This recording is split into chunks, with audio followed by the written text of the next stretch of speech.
Are you ready to amplify your business or brand's reach and make a meaningful impact in Ghana and beyond? Partner with GhanaTalks Radio today to connect with a diverse audience across Ghana and beyond.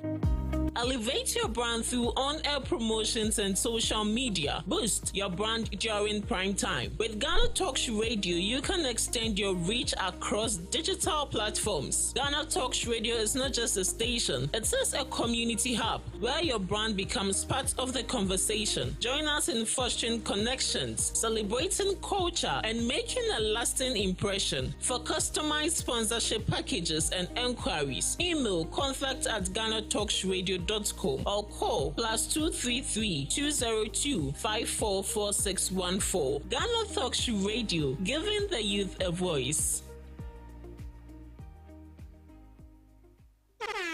Hello Ghana, hello worldwide, I'm Mr. Level Bam.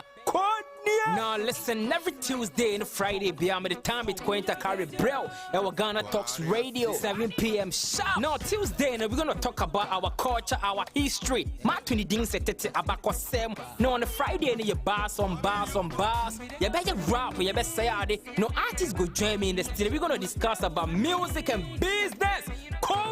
Or you singer and now you rapper, you think say you get bars. You go spit fire. Now listen, make you join me with studios.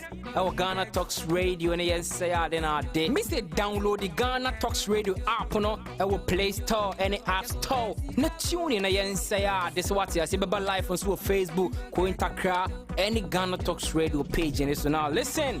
Ebe your fire. 1 year, Wading. Jajai.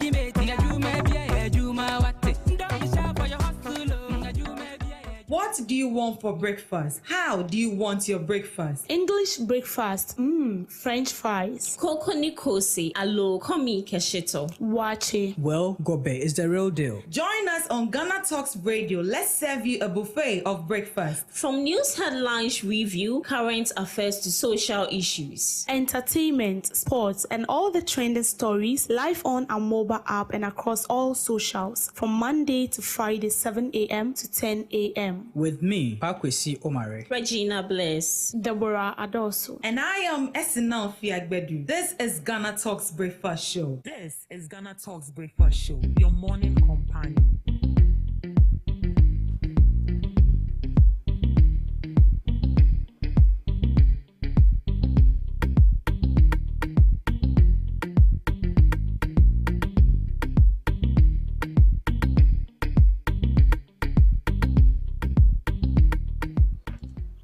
It's a beautiful Monday morning, and you are welcome to the GhanaTalks Breakfast Show right here on GhanaTalks Radio. I am your host, Ruth Esinam Fiagbedu, and I am bringing you the news headline review right here on the GhanaTalks Breakfast Show.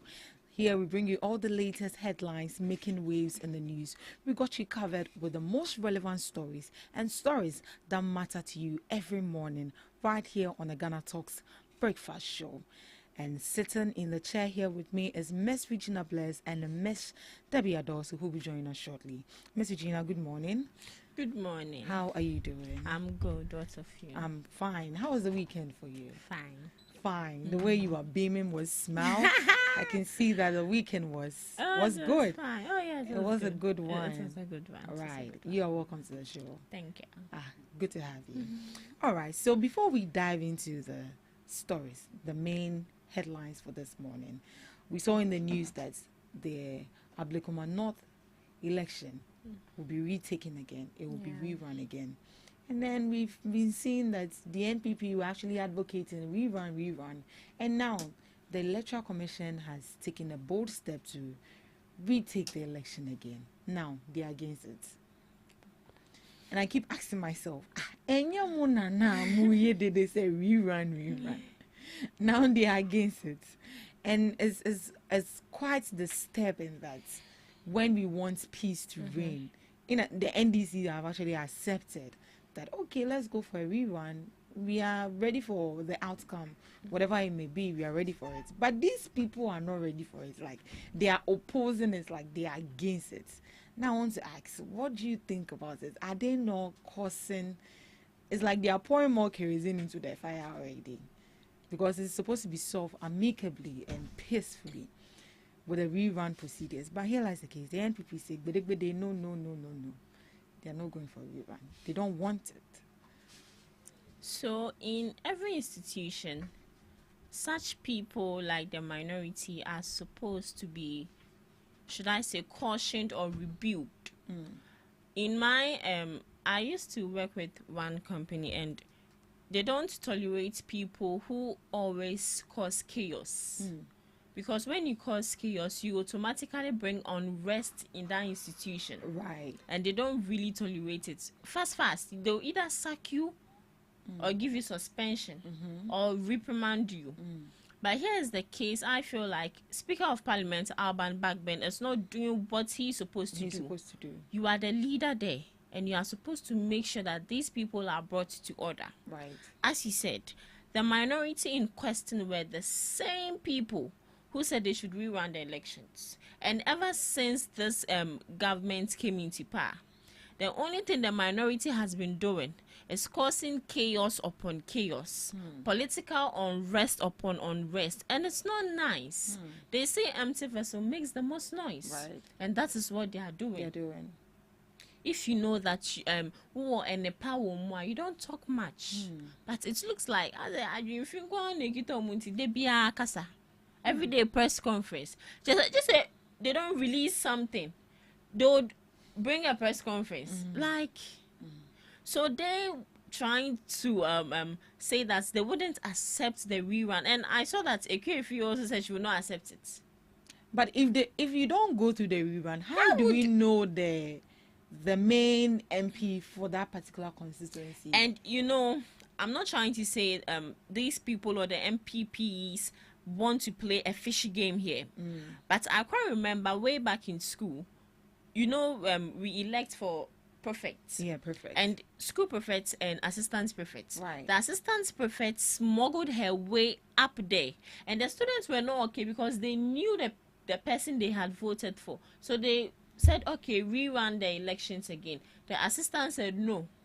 Since she's the one who won the position, let it be like that. But how do you know you won? It was brought out. Oh, okay. But the students knew the person they had voted for. So they had to rerun the vote again. And she said no. So that should tell you something. So they did it, and the one who is supposed to win won. Just to sort things out. Yes. If people really have that trust in you, why not? They will still come to the ballot vote for you. and then vote for you. So why are you against the rerun? Exactly. What are you hiding? So it means you did something, and now you don't want that same thing to repeat itself, or you don't want to go through the stress of repeating that same thing. The only option is to rerun, and they should be careful, or they better not cause chaos on that D-Day. And this is a call for the IGP to be on standby, on guard with the police service. And for who say we MP,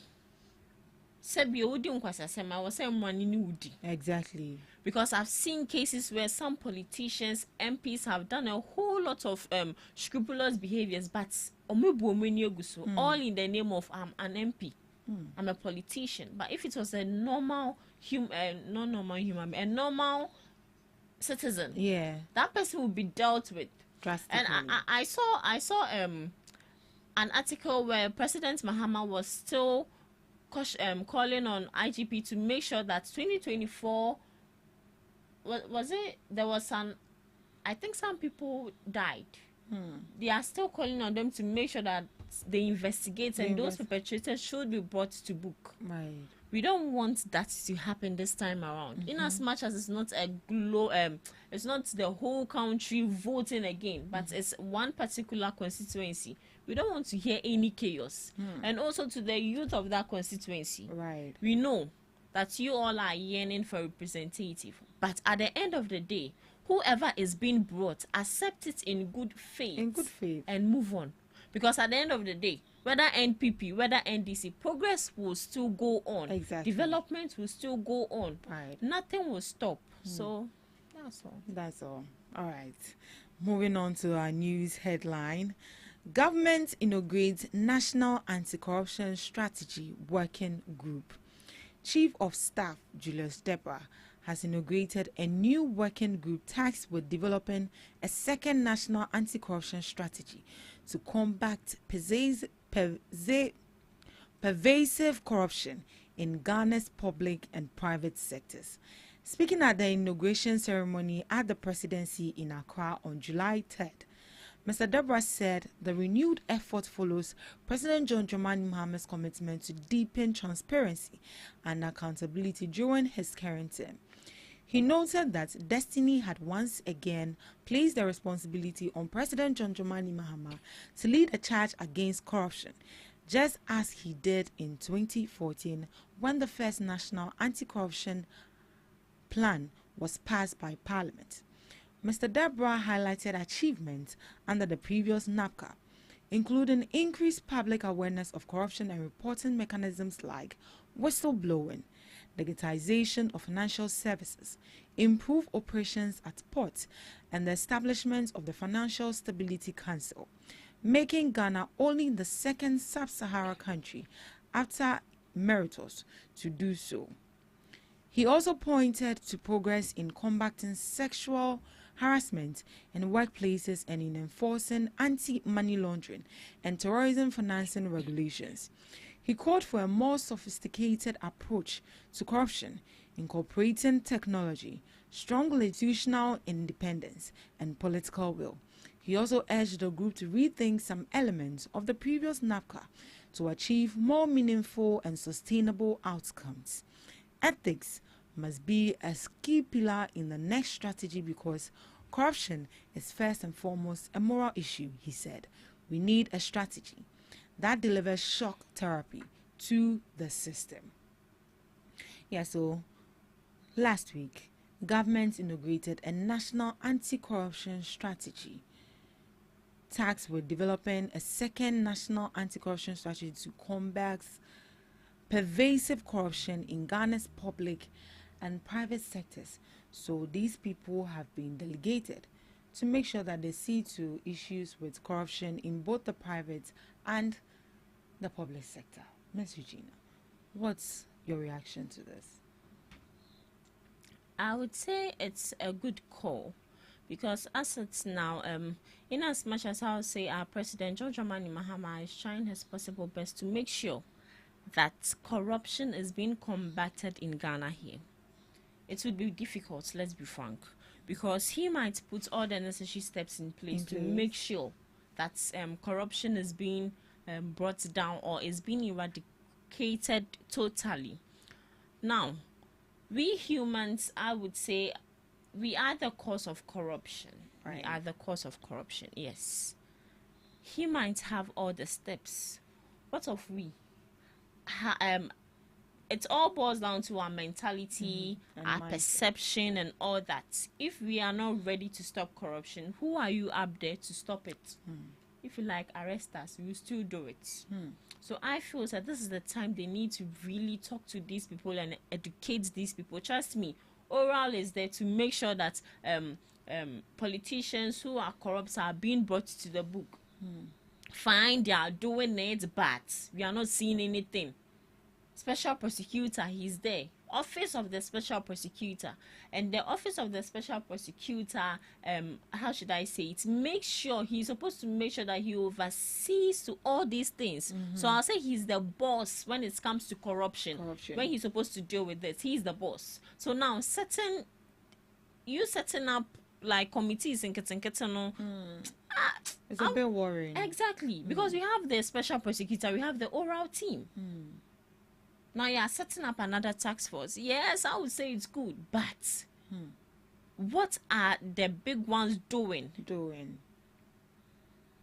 What are they not doing? Would you arrest? Because exactly, would they even arrest? And who are they? Are they police officers or people who know about corruption? Like, or you see, yeah. And when you say it's because they'll have to go through training, workshops, and all that. Taxpayers' money. Yes, you can. Oh, it's how much is just scary, my uncle. Yeah. Would you be 2,000? And I think the group First off, plan and guide how the country should deal with corruption. Special prosecutor, oral team. Make sure government institutions and public officials act honestly and fairly. Special prosecutor, oral team. They are doing just that, but we are not seeing the action. Well, I think the oral team was just to arrest politicians. Yeah, I think so, or to dive into issues of people stealing from the states. And I think once they are done, corruption. I don't know if when they are done it will be dissolved. It won't be dissolved. I'm not sure it will be dissolved. It has it is something that has come to remain. Okay. Yes. Okay. So I feel the special prosecutor together with the oral team should come together and work. Then obviously the oral team has a part to play in this. They have a part to play because it all boils down to corruption. And that is also your main purpose. Yeah, both public and private. So two people who have the same dream drive together. And they are supposed to do just that. This is not a time, we are not disputing the fact that we all want corruption to stop. But setting up committee, task force, anti-corruption, whatever, it wouldn't, I don't want to say it wouldn't help, but they should find a more strategic way. Action is needed and not slogan. The way Mahama said, now the 24-hour economy is no longer a slogan, but it has been put into action. That is the same thing we want. The office of the special prosecutor should do what he is supposed to do. Right, well said. Ban e-cigarettes, shisha, to protect Ghana's youth, NYA CEO urges. The Chief Executive Officer of the National Youth Authority, Osmanu Ayariga, has called for a nationwide ban on e-cigarettes, shisha, and other harmful substances, warning of a growing threat of substance abuse among Ghana's youth. Ayariga expressed grave concern over the increasing use of vaping devices and similar products, which he described as a serious health risk to young people. The issue of substance abuse has become very teething and pivotal so far as the NYA is concerned, Ayariga said.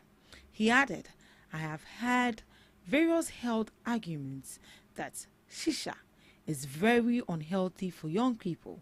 So anything that will be unhealthy to young people, I will always subscribe that it should be banned.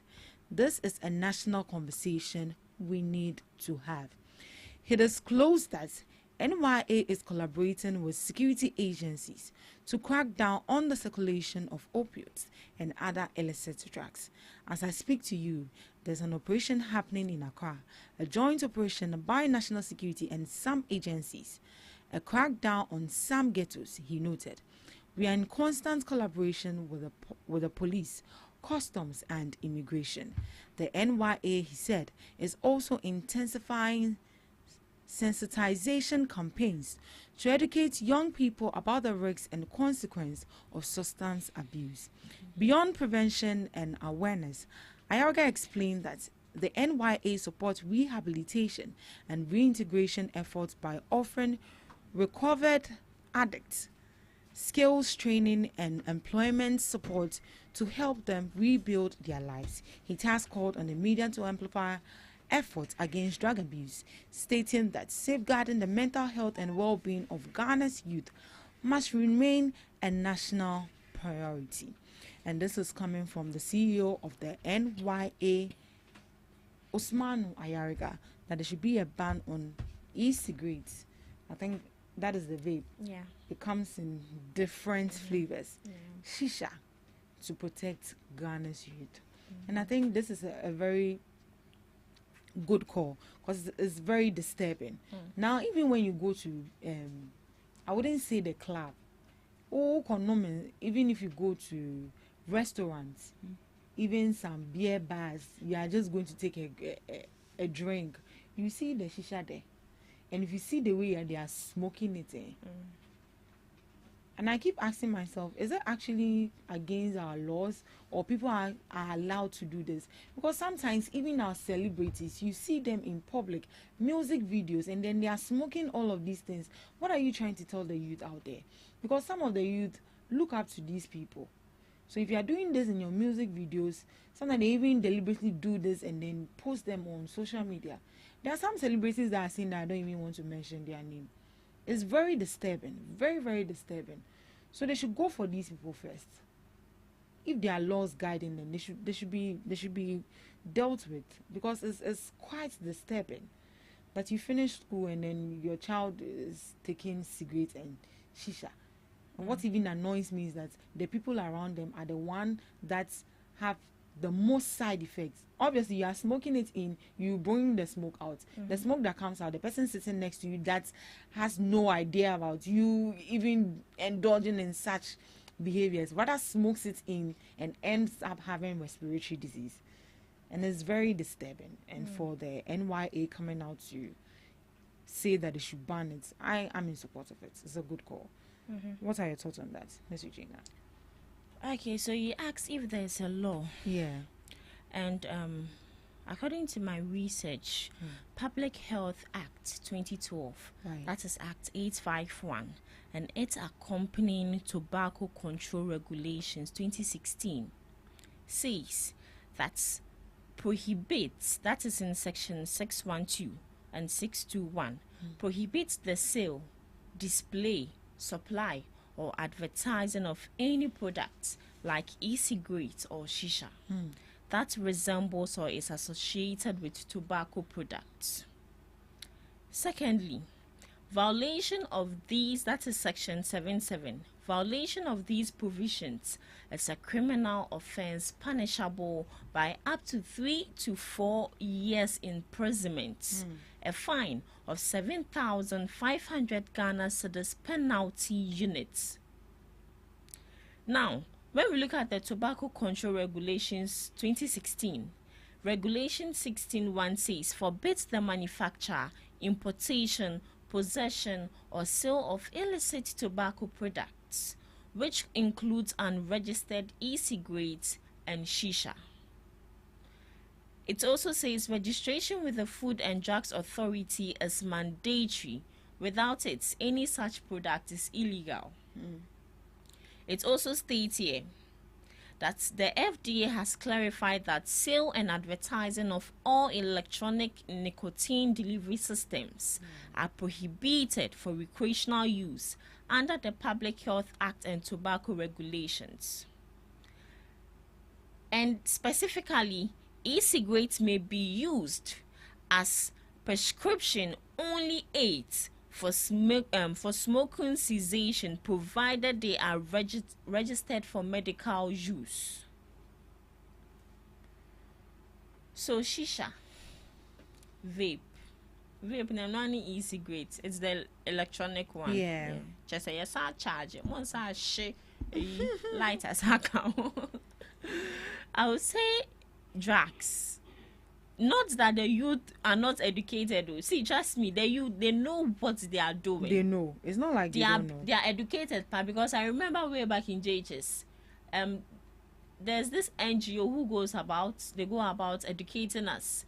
They go to the point of displaying even pictures of how some women are being lured to insert drugs in their private parts to be smuggled out of the country, and how some people swallow it. Body baby, then they insert the drugs, all in the name of what? Smuggling it out of the country. Some people even use it. India, one Ghanaian citizen was arrested there just for possession of tramadol, and according to that citizen, health issues, and it's unknown tramadol, and then you're okay. But forgetting that you are not in Ghana. Even in Ghana, here tramadol, you are supposed to be given a doctor's prescription. You know, there are some drugs right here in Ghana. You can't go to the pharmacies to purchase it unless there's a doctor prescription. But Sisiano, protocols are better also. Who catch your nurse friend or benyama. So the drugs, I would say, is a youth, and you said they don't have any idea about it. They are well know. informed. They are well educated about the implications they would face. But I would say it's all about, should I say, first off, addiction and also peer pressure. But sometimes I think as an individual, you need to be intelligent when it comes to these things. Even in the Bible, it says you can't say bad company corrupts good manners. Yeah. And people think that is not true. It's very much true. America say, oh, and I mean, we for na America people may share that. What would you muntem kwa? What shimpo si omo? Because you inhaling it, the consequences is even severe than ono okitana or no. And as he said, now, Becca say, in wrong Ghana, but they're not really acting on that laws because according to what I just read, even displaying it is punishable. But as he said, even if you go to the beer parlors, you go to restaurants, they are there displayed. And you know the most surprising thing, they've made it attractive to the youth. As he said, it has flavors. Yeah. Mint, strawberries, candies. So obviously it would be enticing for these youth to be one be that one. Me no be that. Na me so ube hu oba besia no eh opunu ha na wajemu jo oba oye kusiana am say kusiana omudi wusi Yeah. Wife Matia. Yeah. And we say, oh, forget about my past. No, don't forget about this past. So I think they should find a more strategic way to deal with this. Yeah. But for education, these youth are already educated. Even the adults are also educated. So you think they have the awareness and education? They are, these people, they have the awareness. They have the awareness. And they also think that, normal, even normal cigarettes, when it is being brought into the country, they have a warning on it. Warning sign also. Too much of it is bad. And they've drawn a healthy heart. No, it's not heart. It's a lung. Kidney and lungs. They've drawn a healthy lungs. And I must say, draw back quiet too. Just one normally baby But people don't care. And they think that the vape, the shisha is more healthy. No. It's still the same. Whatever implications the cigarette will give you, that is the same implication the vape and the shisha would also give you. So don't lie to yourself. That's where there is healthy. Nothing is healthy.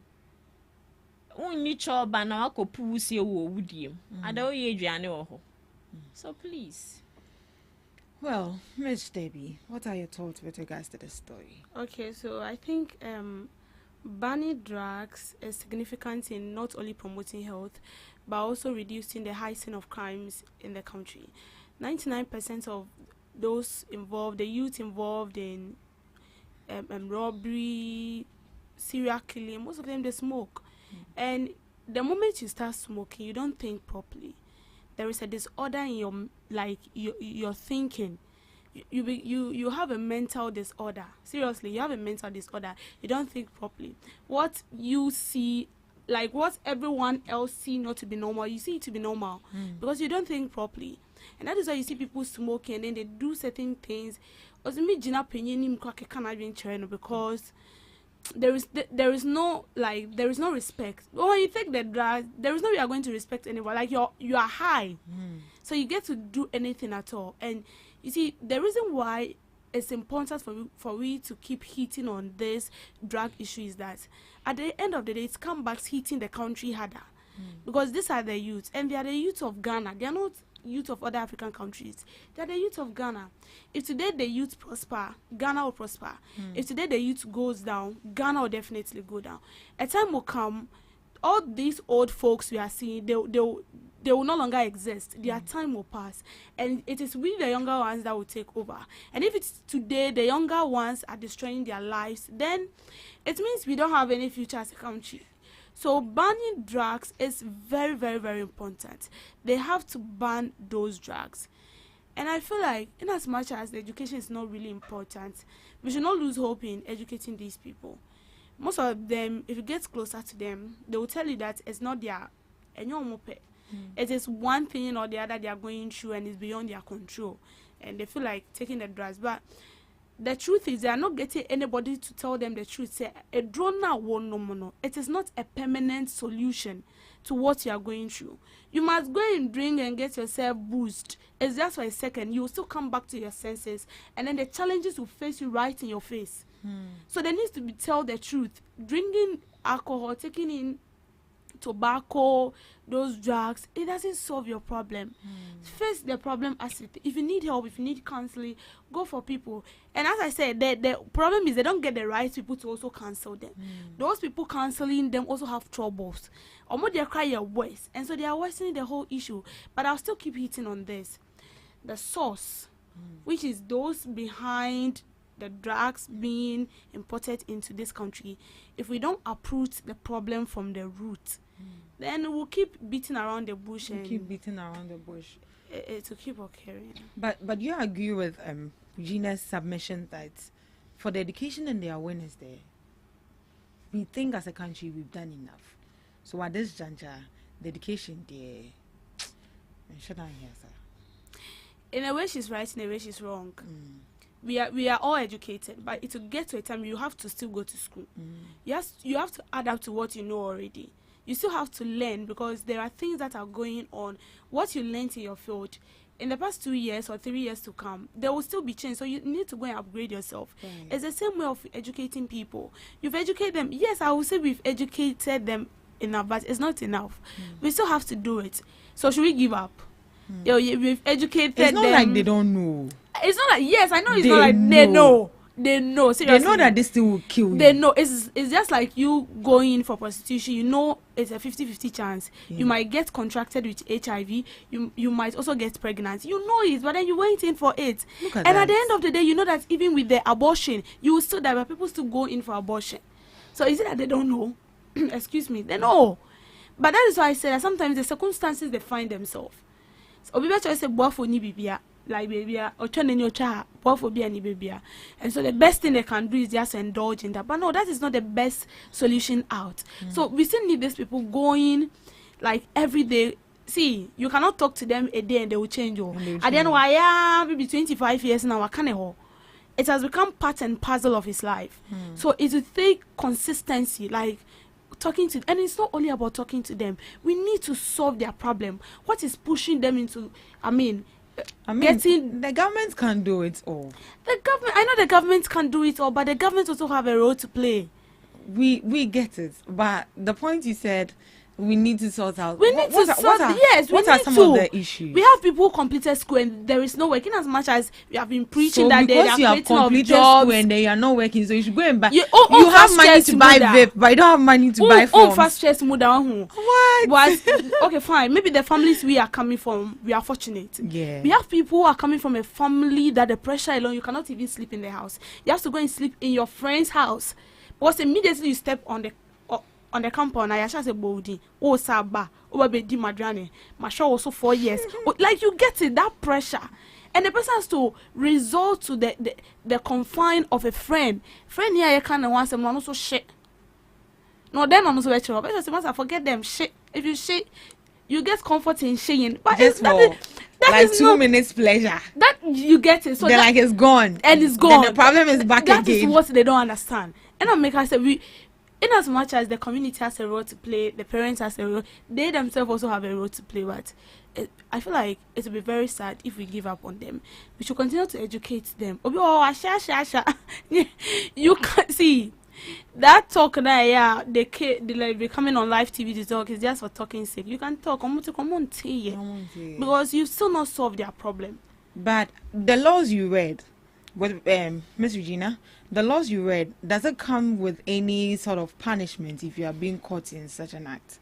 With the law you read, the public, I think it says 3 to 4 years in 3 to 4 years imprisonment and a fine of 7,500 penalty. Have we seen that? No. We have celebrities who are doing that in music videos. And you see, this is the main reason why, sorry to cut you, this is the main reason why FDA placed a ban on celebrities not advertising alcohol in any way. even TikTokers are not supposed to do it, because most of these youth look up to you. So if probably you are doing it, then I feel it is safe for me. Then I'll also indulge in it. And as he said, we've seen instances of music videos where these people are exhibiting such things. They are just and you know, the youth of today, the way they are so much invested in music. Say Obibe who Shatawale music video now with him. Yeah, no. Obibe who Stoneboy music video now with him. He's a big fan, so obviously he would like to do what he's doing. It is BBC woman. The youth will be like, oh, then it's cool. Let me try it. You know, curiosity. It starts from there. Curiosity. Always kills the cat. All right. So that was coming from the NYA CEO in the person of Osmanu Ayariga, who is urging the government to put a ban on e-cigarettes, shisha, and other vape to protect Ghana's youth. Do you agree with him? Do you think that that's the first move we can take to protect the youth of this country? Because there's always a saying that we are the future leaders. So if we are the future leaders and we're already smoking e-cigarettes and shisha, what are we going to lead? Are we going to lead a country with shisha and e-cigarettes? Obviously not. So he's calling on the government to, put a ban on e-cigarettes and shisha to protect the youth of this country. All right, this is where we draw the curtains for the news headline review. Up next, we have Debbie Grill.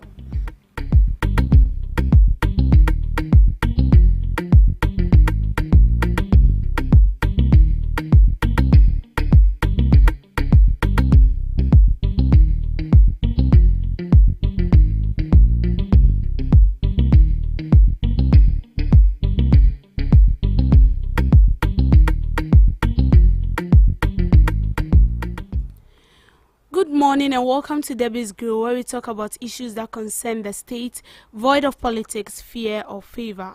Now, the founder and CEO of Atamil's Institute for Transformational Development, Koku Anyidoho, has shown his support behind the Mohammed's administration decision to convert the styled National Cathedral project into a National Cultural Convention Center under its proposed 24-hour economic plan.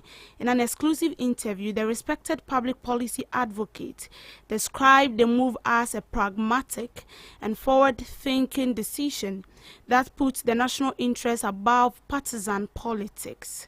For me, whether it is a national cathedral or a national cultural center, once the structure carries the national flag and serves the people of Ghana, I am fully in support of it, he stated. The announcement has, however, sparked widespread debate, given the NDC earlier fierce opposition to the National Cathedral project while in opposition. The NDC decision to repurpose the project whilst in government has raised eyebrow, with some accusing the party of hypocrisy.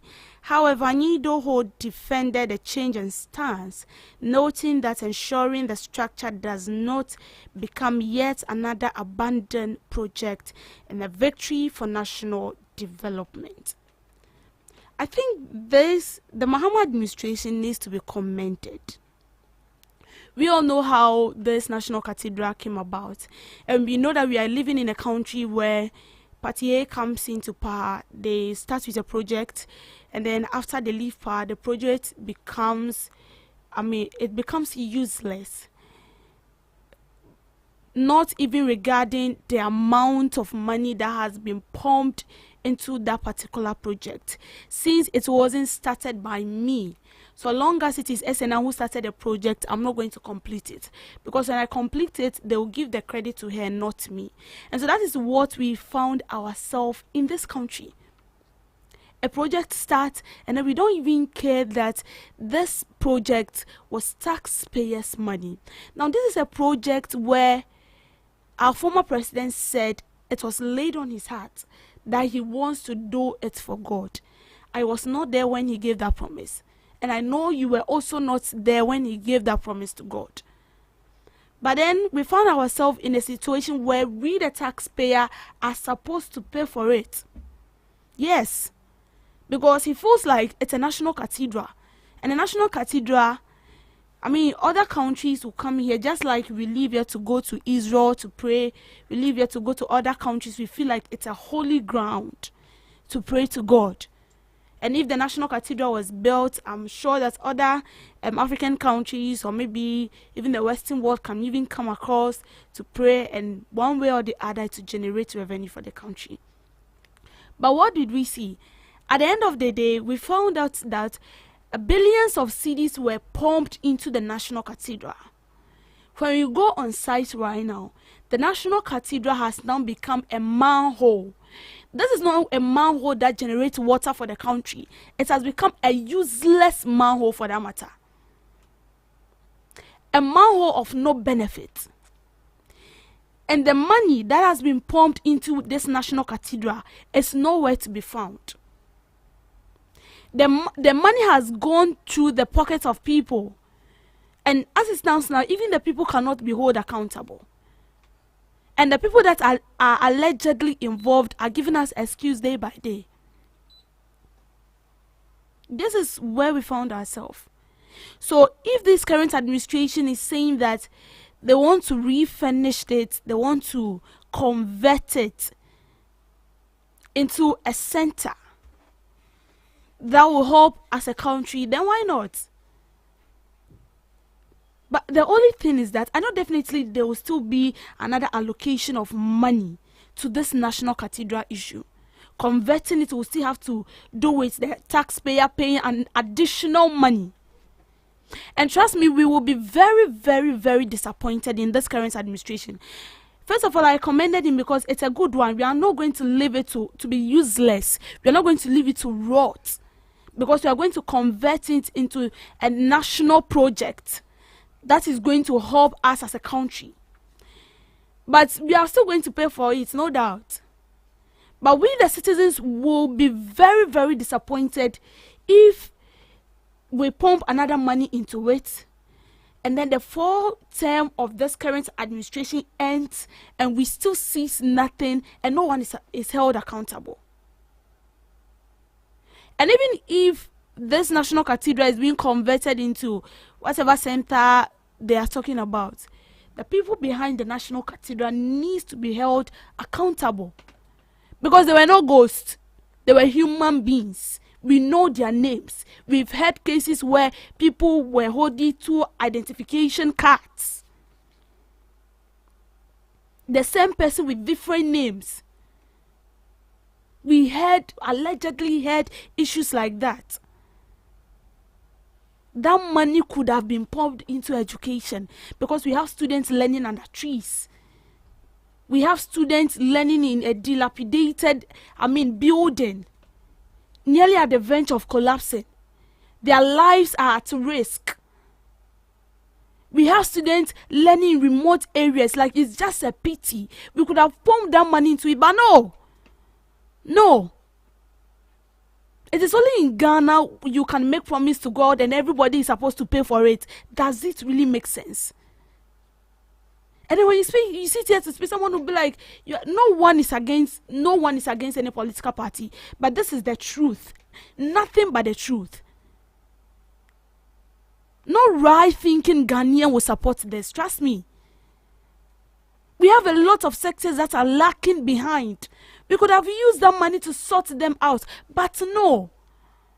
We pumped the money into a national cathedral.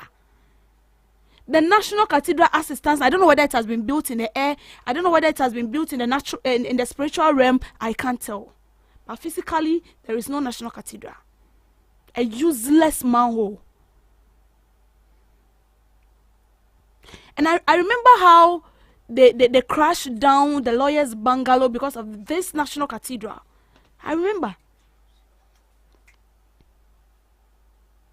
After crashing down their bungalows and everything, National Cathedral, is it not something that should pimp us and tell us that we are not doing right as a country?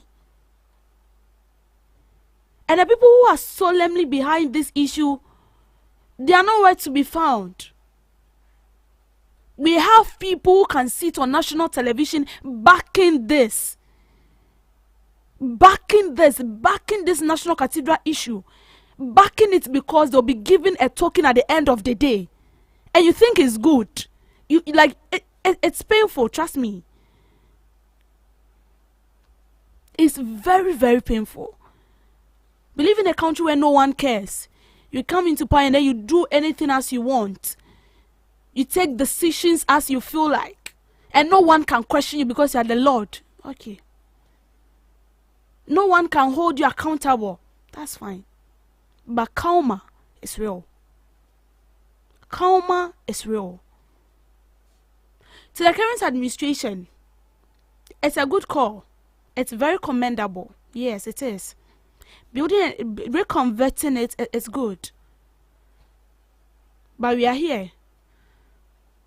Definitely they will allocate money. I said that earlier on. Because the other amounts they've already located has now become a trash. It has become wasted. There is no way we can retrieve. We are in this country. Nothing is. I mean, I'm not surprised about anything. Yes, I am not. Because anything can happen at any time. We are in a country where we start on a good note and then we end miserably. And it's a shame. It's a very big shame. So if you want to convert the National Cathedral, it's a good call. We hope you do as you said. But if you don't do as you said, we the citizens, we are watching. We as it stands now, we are not deaf, we are not blind. No politician can come and stand and then say anything they want and then they go scot-free. No, we are taking notes. We are also educated though. Oh, at least we are educated. We know something. We know 1 to 1 to be. If you are lying to us, we can actually detect. Maybe you might have your PhD, your masters and stuff, but at least we also know some pros and cons when it comes to some things that has to do with governing a country and a bit. So if you are losing your path, we can as well balance it enough and then tell you that you are not going war. Whether it will be converted, whether it will not be converted, we are watching. Whatever comes out of it, we'll still sit here. And that is why we are here. We will keep hitting on the back of the administration till they do the right thing. We are not going to allow you people to go scot-free because you've milked from us. It's been far long. Like, you've really milked from us. Seriously. And we are not benefiting. We are not benefiting. So we are not going to keep quiet. We've learned our lessons. There is this saying that goes that a first fool is not a fool, a second fool is not a fool, but the third fool is a very big fool. So, we are watching. And we are not fools. Maybe at the first time we'll be a fool, at the second time we'll be fools, but the third time we are not going to we will not keep quiet. And we will not be fools for the third time. We are going to rise and speak. To the special prosecutor, you've mentioned their names. We are still waiting for you. And to this current administration, we are watching you. Thank you for making time with me on Debbie's Grill. Thank you so much, Miss Debbie, for that grill. That grill was indeed hot. To the special prosecutor, we are waiting on you. Anyways, we are waiting for special prosecutor. But you're also waiting for Ken Oforiatta to come down and come and answer some questions with regards to the National Cathedral. What they did with the money, how they did with the money, what they did with the money, however they did with the money. He should just come down and come and explain. You go explain, Taya. No evidence, but still come down and come and explain. All right. Moving on to Today in History with Miss Regina Bless.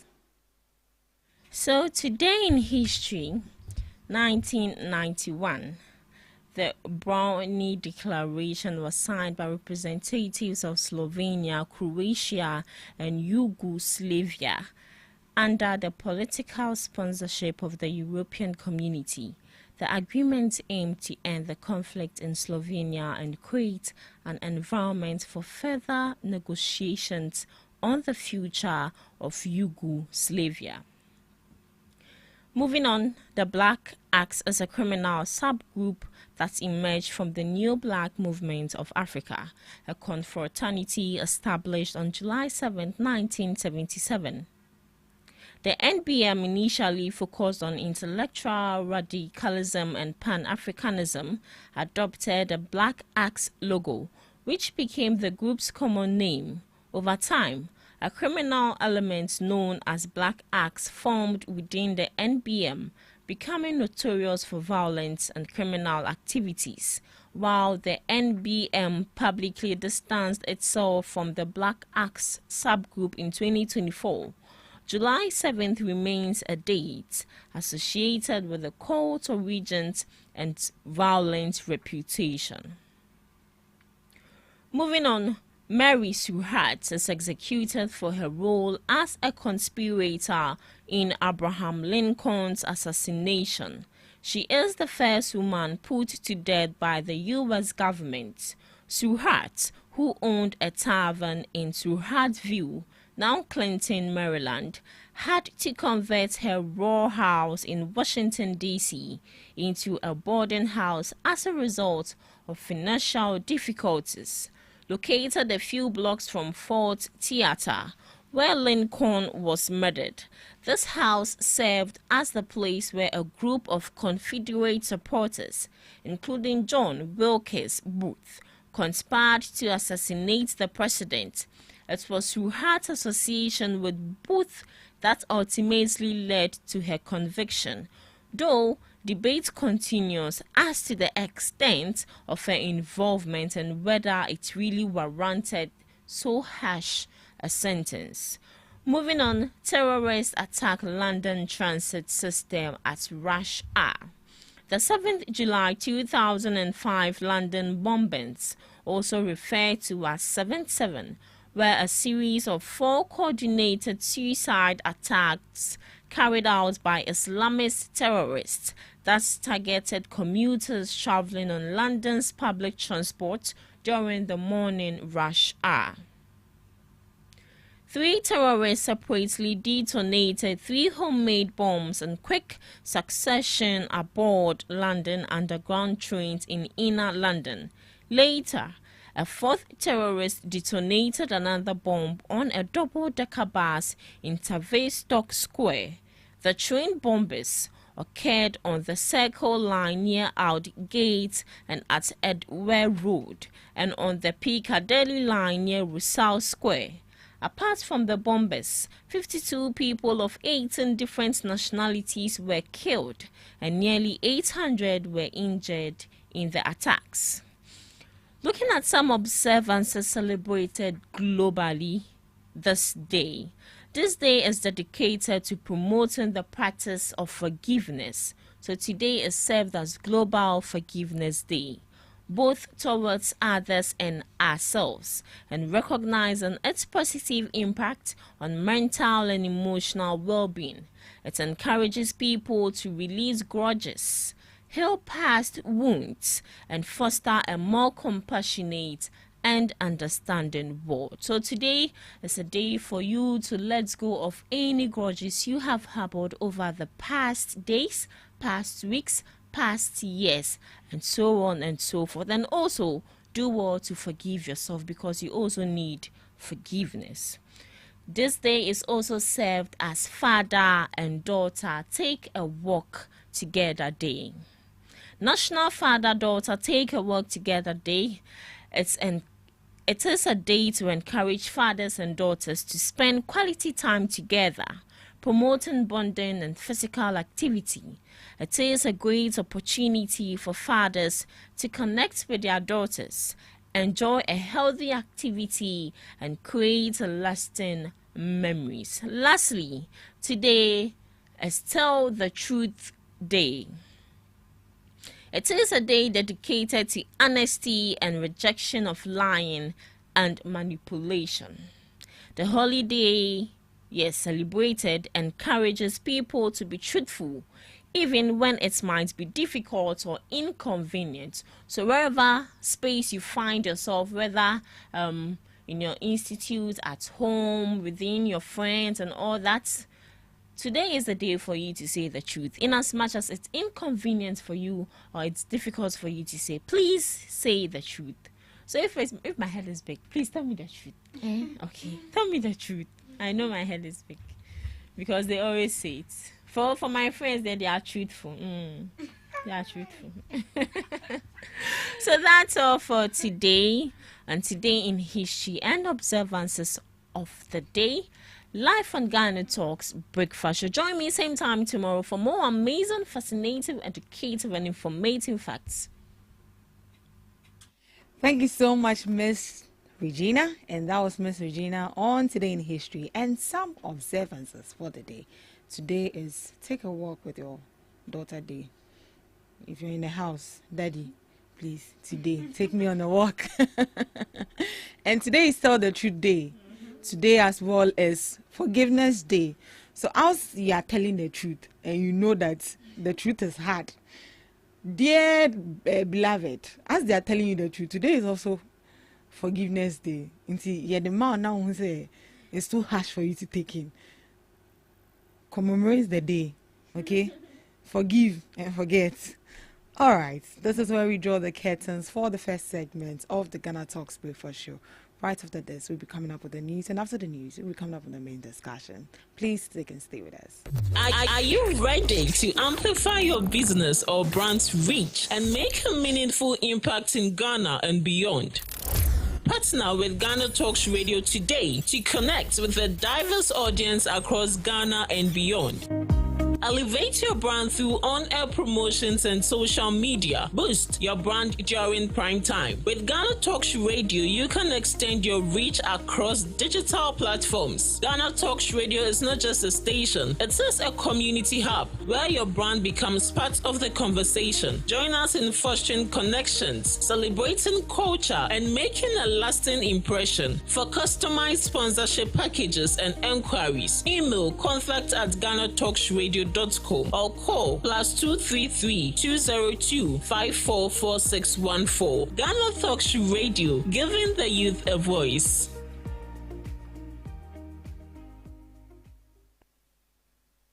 We bring you local news, business news, international, sports, and entertainment news. Right here on GTR.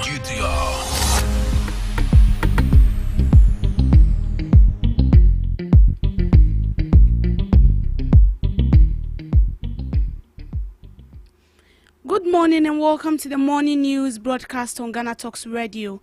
Coming up, President Mahama launches no-fee stress for tertiary education. Expert allows government swift rollout of 24-hour economy. NDC credibility in Galamsey fight questioned. Ghanaian Women Association of Georgia donate over 2,000 items to public hospitals. These and many more coming up shortly in business, sports and showbiz.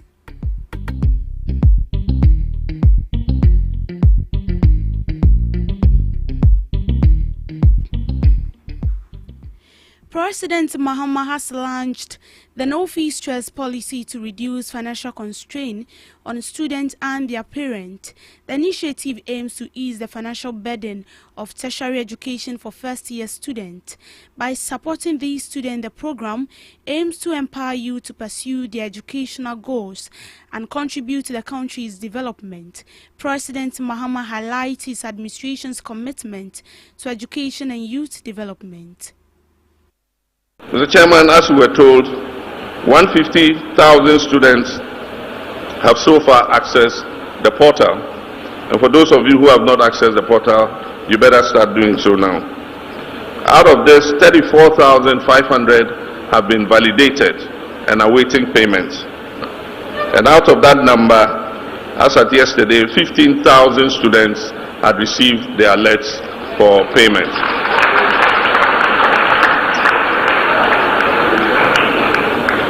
This is just the beginning, and today with our student educators, parents and development partners, I'm pleased to declare the no-fee stress policy officially launched.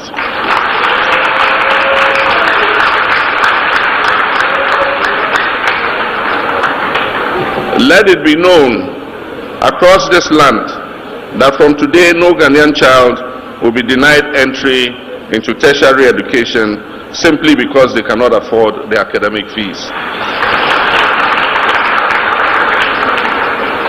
This is a path to a more just society This is how to build a future where no dream is deferred and no potential is wasted. You heard from President John Dramani Mahama. Moving on, a renowned economist, Professor Godfred Bokpin, has commended the government for its efforts in putting together the 24-hour economy policy. While also appreciating the government, he emphasized the need for a robust key performance indicators to ensure the policy's success. According to him, an effective 24-hour economy requires a change in mindset rather than additional bureaucratic layers. He urged the government to take proactive measures to avoid replicating previous underperforming national development initiative. Billion, it misses the point. Because the point of this, and if you listen to what the president said when he launched it, was that there's been a lot of introspection and looking at what ails not just Ghana's economy, but a lot of African economies and a lot of economies in the developing world. And coming to the realization that the way part of our problem has been the way our economies are structured. The problems are structural. A lot of it are legacies, from colonial times, that we haven't really taken the time to understand and change. So, for me, the point is not whether this would be a boom or a bust for the NDC, but it's an issue of what do we need. We've been going at this, development thing for how many years now? More than 60 years right now. From Nkrumah's 7-year plan. Exactly. We haven't made much progress, right? There needs to be a paradigm shift. There needs to be a shift in the way that we think about our development. And this blueprint provides a different way of thinking about development and ensuring that we are able to achieve the levels of job creation and prosperity for our people. People are thinking about Ghana beyond aid. And it was Ghana not beyond IMF. Yeah, and that's where then we need to get into the details of it, right? Because critically, the things that we realize are these. Number one was the fact that our economy was structured to be import dependent. And basically was structured as an economy that really was really meant for extraction of raw materials, extraction of resources, right? And so you realize that in terms of our exports, our top exports today are gold, oil, and cocoa, even though cocoa is dwindling. But these contribute 80% or more of our exports. We don't export a lot of value-added products. Even places like Kenya, export a lot more value-added products than we do. And we import everything else, including inputs that we use to producing the things that we even use in this country, right? And in terms of, so if you look at the data... Including Yemuadie, right? Yeah. Yemuadie is our second largest, food import. We spend close to 3 billion Ghana cedis. Yeah, exactly. In importing Yemuadie. We can't continue like that, right? And if you continue like that, the way this economy is structured, what you end up doing is that even in times when we think we are, and that's part of the problem, because there's been a lot of really good interventions, but because of the siloed nature, because we are not thinking about it in an integrated fashion, looking at all the different value chains that they will impact and how do we support it, we end up sometimes even causing more problems for ourselves when we are trying to do the right thing. So what we are trying to do is take a step back, understand what have we done all these years that hasn't worked. What are the lessons to learn from the different things, the Ghana Beyond Aid, 1D, 1F, all of those things. The Chief Executive Officer of the Ghana Investment Fund for Electronic Communication, Prince Ofosu Sefa, has raised alarm about the National Democratic Congress fight against illegal mining. According to him, the NDC's efforts appears to be politically motivated. He believes the National Democratic Congress anti-Galamsey efforts are not sincere but a tactic to influence the 2024 elections. He stressed on requiring a sustained effort and not a short-term fix. At the time, some of us were telling Ghanaians, say, government, Walker were at that time, party, almost pushy this Galamsey fight, say we must stop it in 2024. Stop! Omo Galamsey areas in 2020, they went around, told them, say they will release those that had been your friend is saying omo achechi omo ni ade. The then candidate and now President Mahama had told them so about obey release you omo be more amnesty no money ade. And they were the choice of those areas. Emma, in fact, MPP lost so many seats in the Galamsey areas. So how can you trust these people to be the ones that will lead the fight? And so far, no. Where is the sense of urgency? Where is all those environmentalists who said we need a state of emergency now? I am not going to say anything new. We should hold them to their own words. All those state of emergencies now, almost can't say Ghana needed at that time. No? I throw it to the people. I throw it to the government. Don't we need it even more now? What are they waiting for? A state of emergency, no, so that we can stop this immediately, like they told President Kufuor that he needed to do. That how we can redo this. Submit me, I chime in quick briefly. Send a cano. Abayeno, what is we?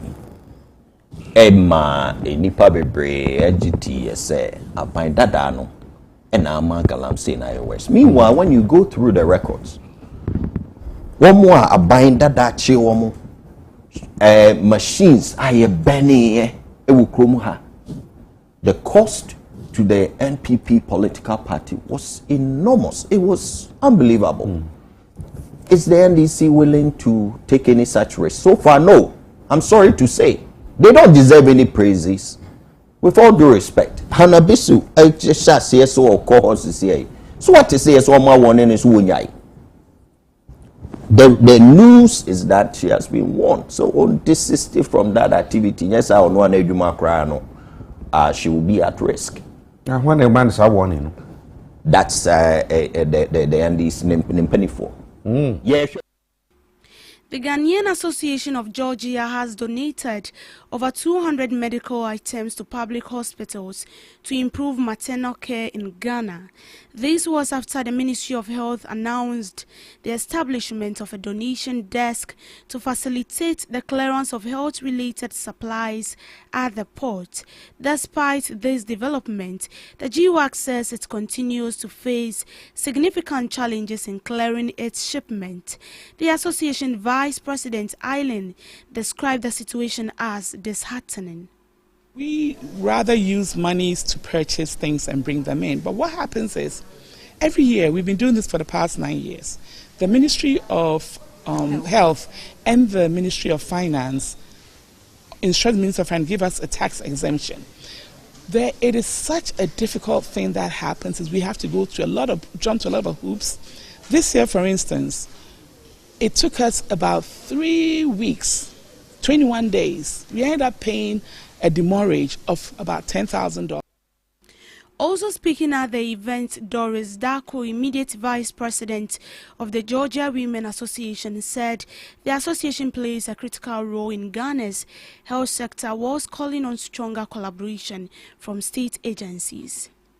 We just want to appeal to the Ministry of Health and Ministry of Finance, because the biggest problem we have is when we go through all the fundraising and all the logistics and all the shipments to bring the things here, we need their support to be able to get the things out of the port into the hands of the most needed hospitals. And I think that's very important, because our target is serving the underprivileged and underserved hospitals in Ghana. And so it's very important that they align with Ghana Women Association of Georgia so we can collaborate and work together. Representatives of the various hospitals expressed deep appreciation, noting the equipment will meet their capacity of delivering proper health care. Equipment that are going to go a very long way to help in the diagnostic of our patients, and it's going to be of great benefit. Meet some of our equipment gaps, yes, and this is something. In other news, the National Apprenticeship Program is a flagship youth development initiative targeting skill gaps in the country. The program providing industrial relevant training in technical, vocational and entrepreneur areas to improve youth employability and economic productivity. The stakeholders' engagement with master trainers in the Western region, the minister emphasized the program as a bipartisan initiative to address unemployment among the youth. Very big skills gap. A lot of our young people fall out of school. We have about 1.5 million young people within the NITS bracket. NITS simply means that not in education, not in training, and not in employment. And the only way we can make them meaningful contributors to our GDP is by giving them the needed skills that they require. That is why we are rolling out this national apprenticeship program, to give our young ones the needed skills so that they can become meaningful contributors to our GDP. It is a non-political program. Like I said, when I'm driving in the middle of the highway and I have a best car and I'm looking for an organizer to fix it, I don't ask whether he's NDC or he's NPP. I look for competence. When I'm looking for a dressmaker to make my dress, this shirt I was wearing, the tailor who made it, I don't know which party he belongs to. And so it is that same spirit that we are driving into the apprenticeship program, so that Ghanaians who are well deserving and are willing and able to learn a vocation or a trade will be given the needed skills so they can help support and develop this country for all. Some master trainers raised concerns about taxation and support system, but commended the initiative potential to empower the next generation with sustainable skills.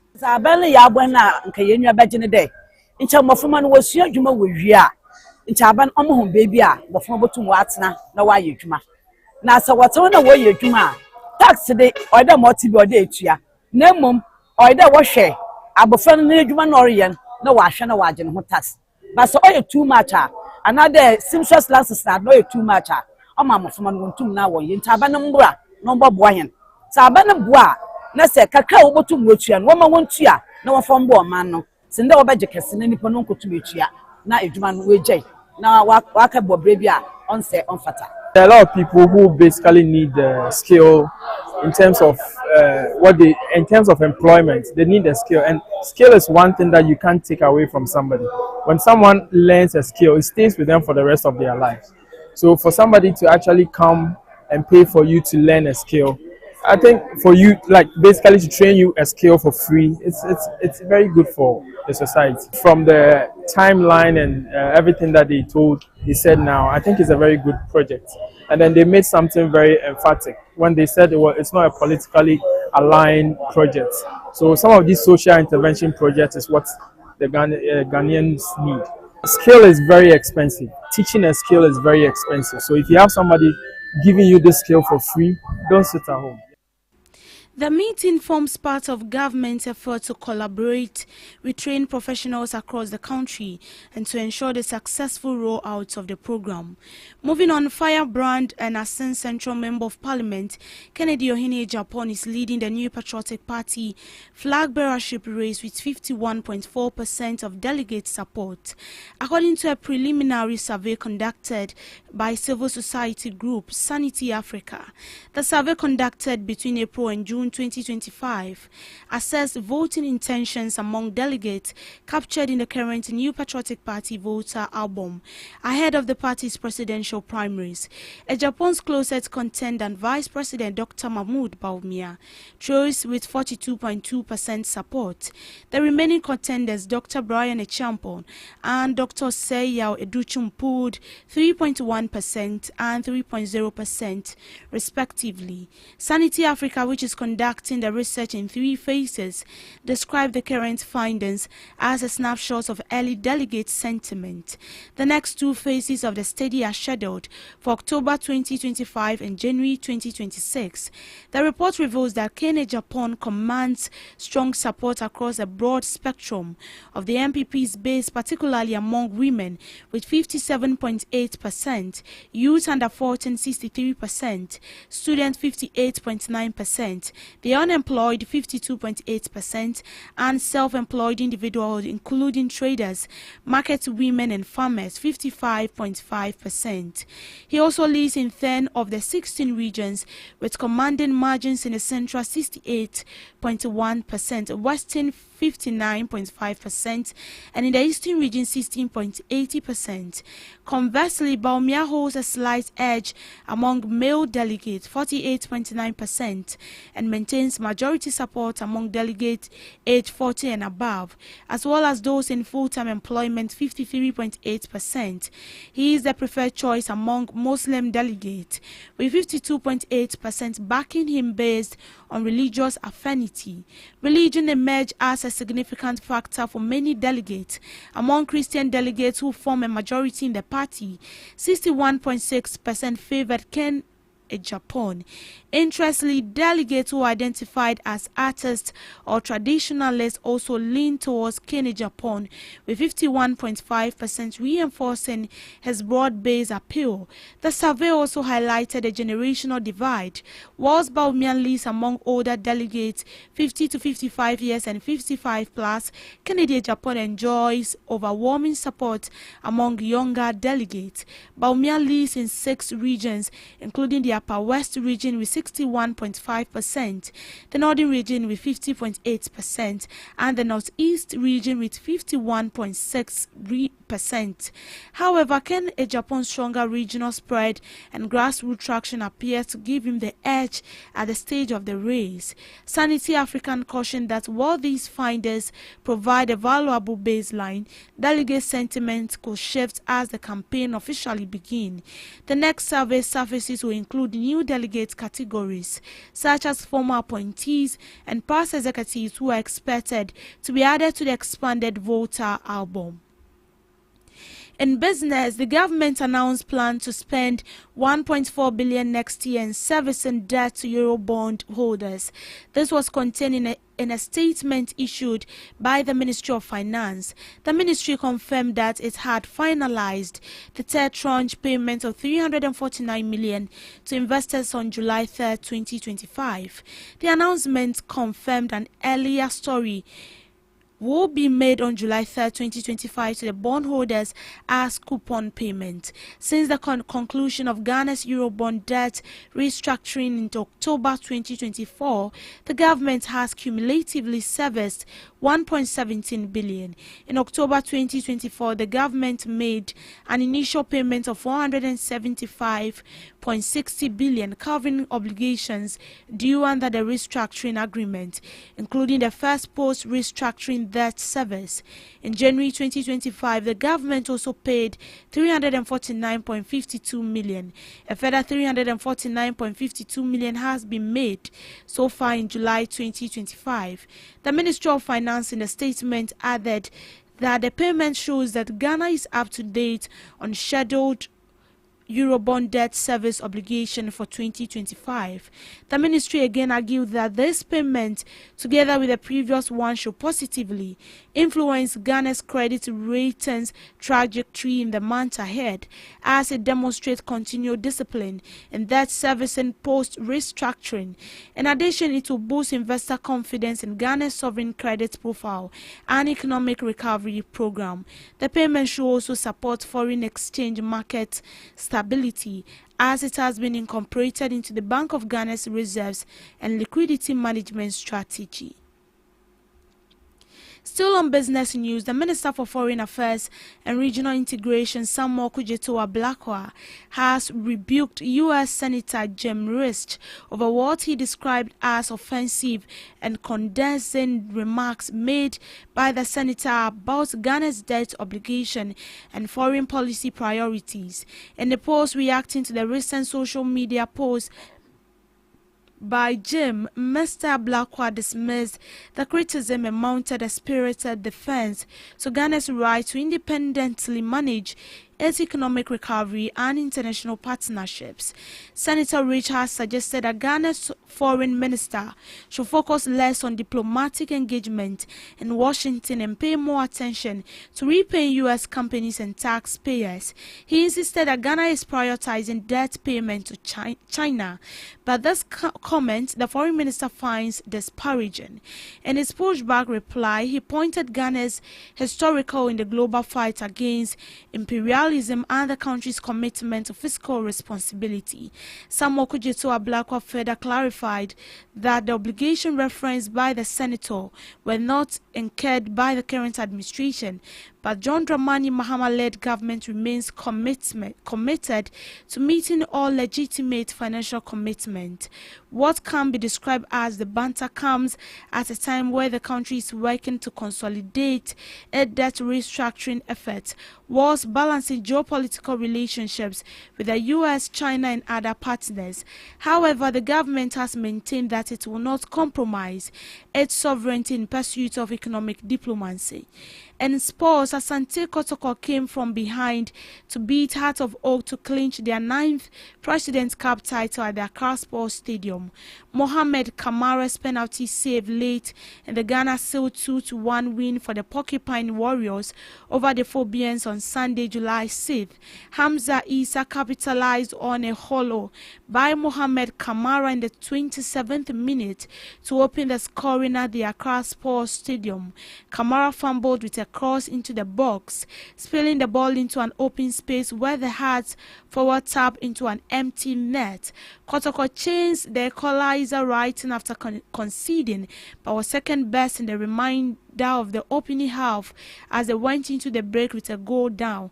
However, it didn't take long before Kotoko found the back of the net right after the break. Peter Midu Aqua forced the equalizer after his run from the left flank before the ball came off Kunedu Yandom to make it 1-1. A minute after drawing level, Kotoko added a second. Kwame Poku came up with a simple finish after a square pass, which left him with an empty net. Opoku should have made it 3-1 for Kotoko in the 74th minute, but he failed to connect with Albert Amon's low cross into his path. Hart had a goal ruled out of its offside before they were awarded a penalty moments later. Emmanuel Mankwa stepped out to take the resulting spot kick.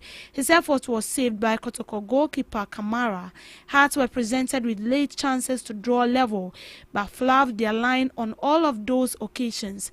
At the end of it, Kotoko, who sealed all important to win, clinching yet another President's Cup title. Still on sports news, Ghana international Mohamed Kudus is keen on a move from West Ham United to Tottenham Hotspur this summer. The 24-year-old has been heavily linked with a transfer away from the Hammers, with interest from the Premier League and the Saudi Pro League. Chelsea, Arsenal and Tottenham are among the Premier League clubs chasing the services of the Black Stars midfielder. However, Kudus is said to be in favour of a move to Tottenham Stadium if he is to leave East London. Tottenham, who are now managed by Thomas Frank, saw an initial bid of £50 million turned down by West Ham, who are holding out for more. Kudus has reportedly said yes to Tottenham's project as he is not taken to any other club as things stand.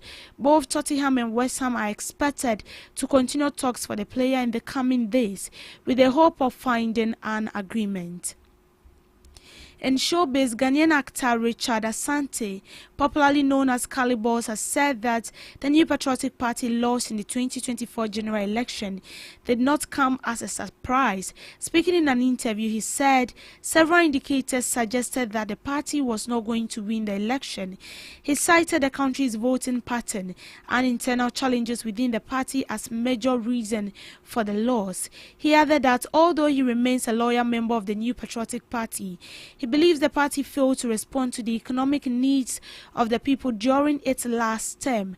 Calibos, who is known for his roles in comic films and skits, publicly declared his support for the New Patriotic Party in the lead up to the 2020 general election. He was part of a group of entertainers who campaigned for the party at the time and continues to identify with the New Patriotic Party despite the 2024 electoral laws.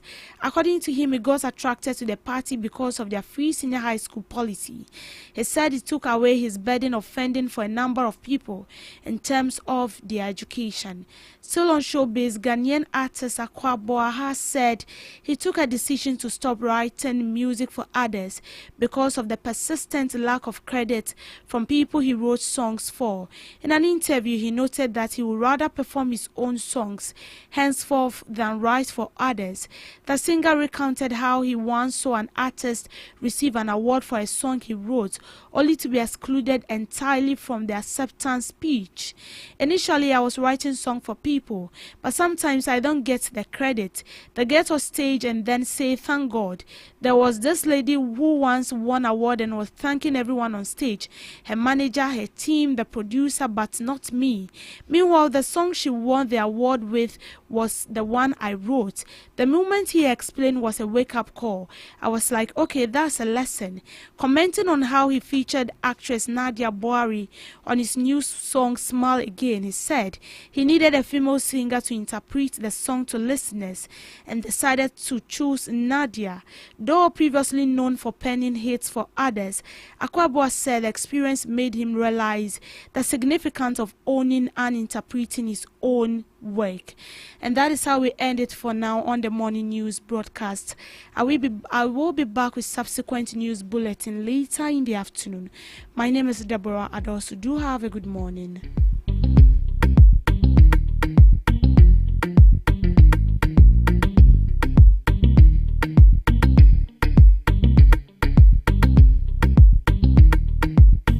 Are you ready to amplify your business or brand's reach and make a meaningful impact in Ghana and beyond? Partner with GhanaTalks Radio today to connect with a diverse audience across Ghana and beyond.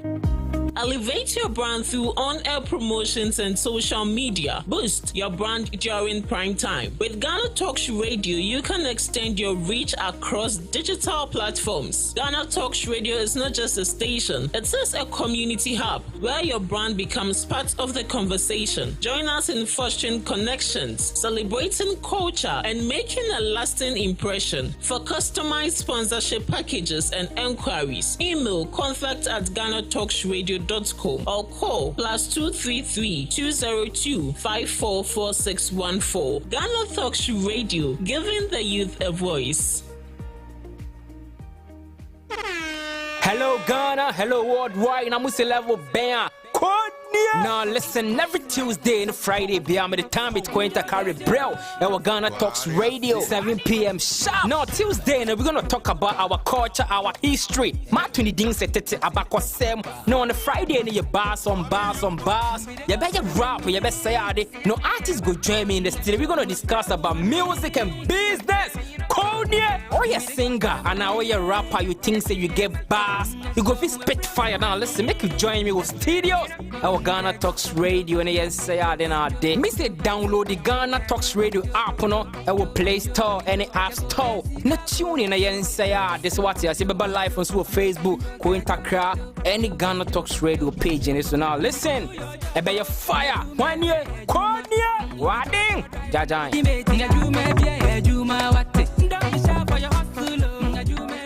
What do you want for breakfast? How do you want your breakfast? English breakfast, French fries. Koko Nikosi, alo komi kesheto. Wache. Well, Gobe is the real deal. Join us on GhanaTalks Radio. Let's serve you a buffet of breakfast. From news headlines review, current affairs to social issues. Entertainment, sports, and all the trending stories live on our mobile app and across all socials. From Monday to Friday, 7 a.m. to 10 a.m. With me, Pakwesi Omare, Regina Bless, Deborah Adosu, and I am Esinal Fiagbedu. This is GhanaTalks Breakfast Show.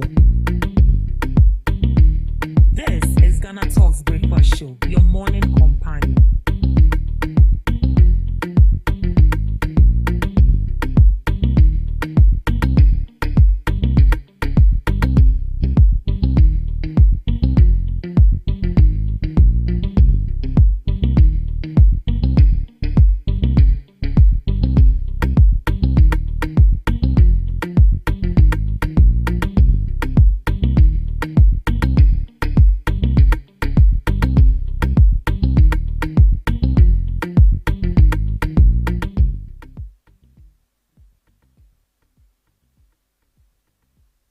show right here on Ghana Talks Radio.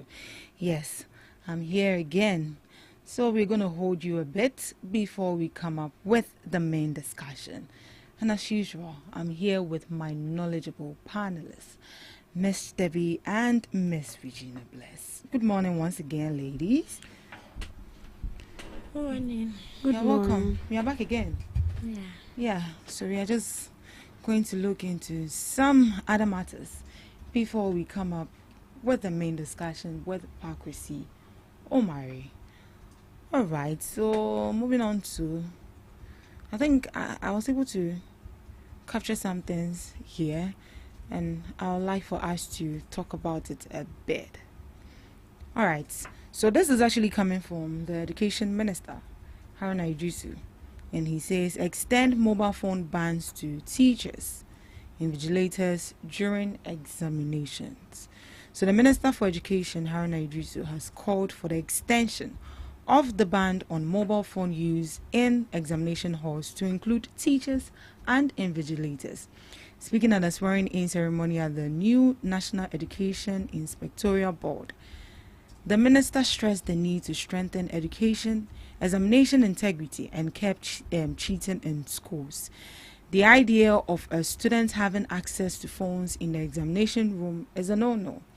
Probably, we have to even review this concept to include the usage of phones by examiners and supervisors, he said. So according to Mr. Iddrisu, there have been instances where some invigilators may have aided students in cheating during examination, and as such, stricter controls are necessary. What's your take on this, Ms. Debbie? That they should extend the ban of mobile phones to the invigilators, the supervisors, as well. The invigilators. From what I know, they don't use phones. They do. Some use. But from what I know, they don't use. Maybe I'm on a more yes one thing. Really? They use phones. They use. Even when I was writing was some of the lectures, Yeah. the invigilators were holding phones. We're holding phones. Well, no matter baby. A chi no Yeah. mukita phone, then they'll be. They use phones. They use phones. Yeah, it's good. They're supposed to ban it. The thing is, nothing comes easy. You have to work for it. Of course, you are going to write WASI. You need to prepare. And as much as people will call you midnight, sometimes you don't sleep. You'll be receiving questions here, whether they are correct or they are wrong, or you have to solve them. But immediately you get to the classroom, it ends there. And that's why even the teachers, some teachers do not even come there. Whatever they are supposed to teach you, they teach you on campus before you get there. But sometimes these lecture invigilators, they want to pity some of these students, and then you end up losing your jobs. Yes, and I feel like it's because there is no stricter penalty for this corporate. Exactly. Because most of these lecturers, every year be a chomoda. But when they go to the prison, the court, when they get there, it ends there. I mean, so they arrest them. No, they arrest them. You can't watch them then you come back home. But first, it was like when they catch you, as a wage then now you cease to become a teacher. Your certificate is revoked. You cannot work as a teacher again. And that is a rule that has been there for long, but it's not working. As a teacher, you have the freedom to use your phones, but immediately you've been picked as an invigilator. There is no phone. Sometimes you don't even teach this student, but the phone you are holding, it has this kind of people, and external invigilators, they come around to supervise what is going on. There is this perception that you are teaching the students. And it's normal. You've written WhatsApp, I've written WhatsApp, we've seen them. Sometimes we see some of these invigilators teaching some of these students. They'll put their phones on your table, copy.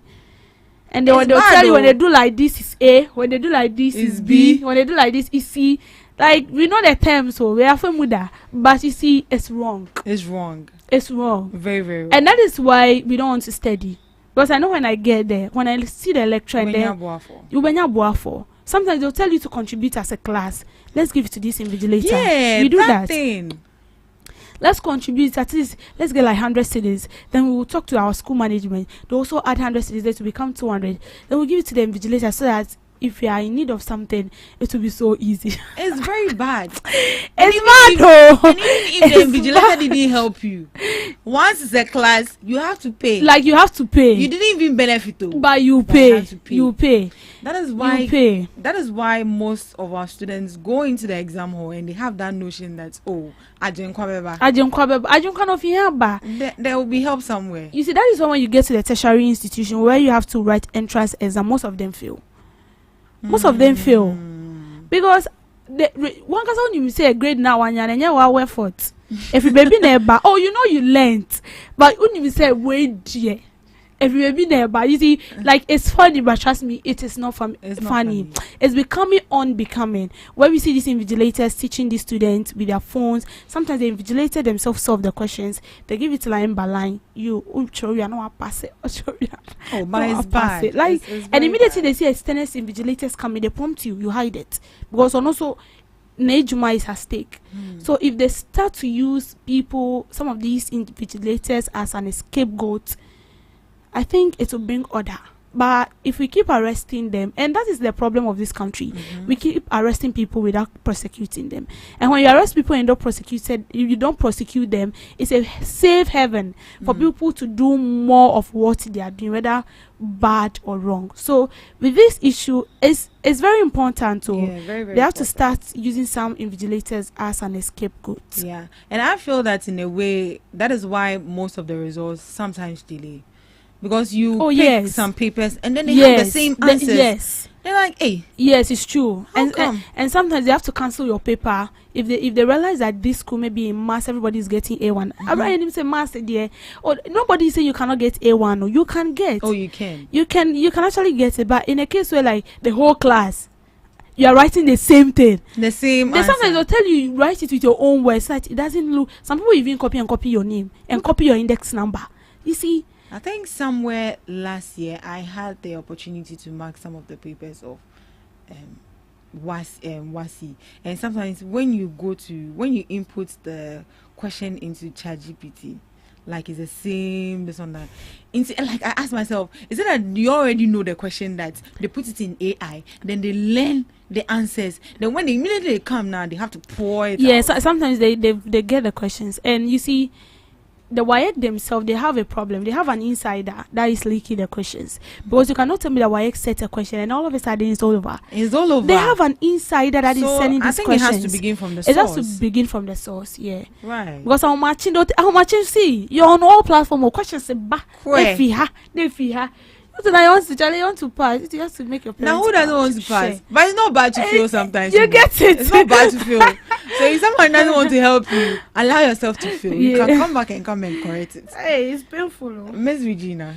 Well, Miss Regina said for her in her school, from what you said, when I was writing WASI, the invigilator, I wrote. No, I would withhold. Is it withhold or withhold?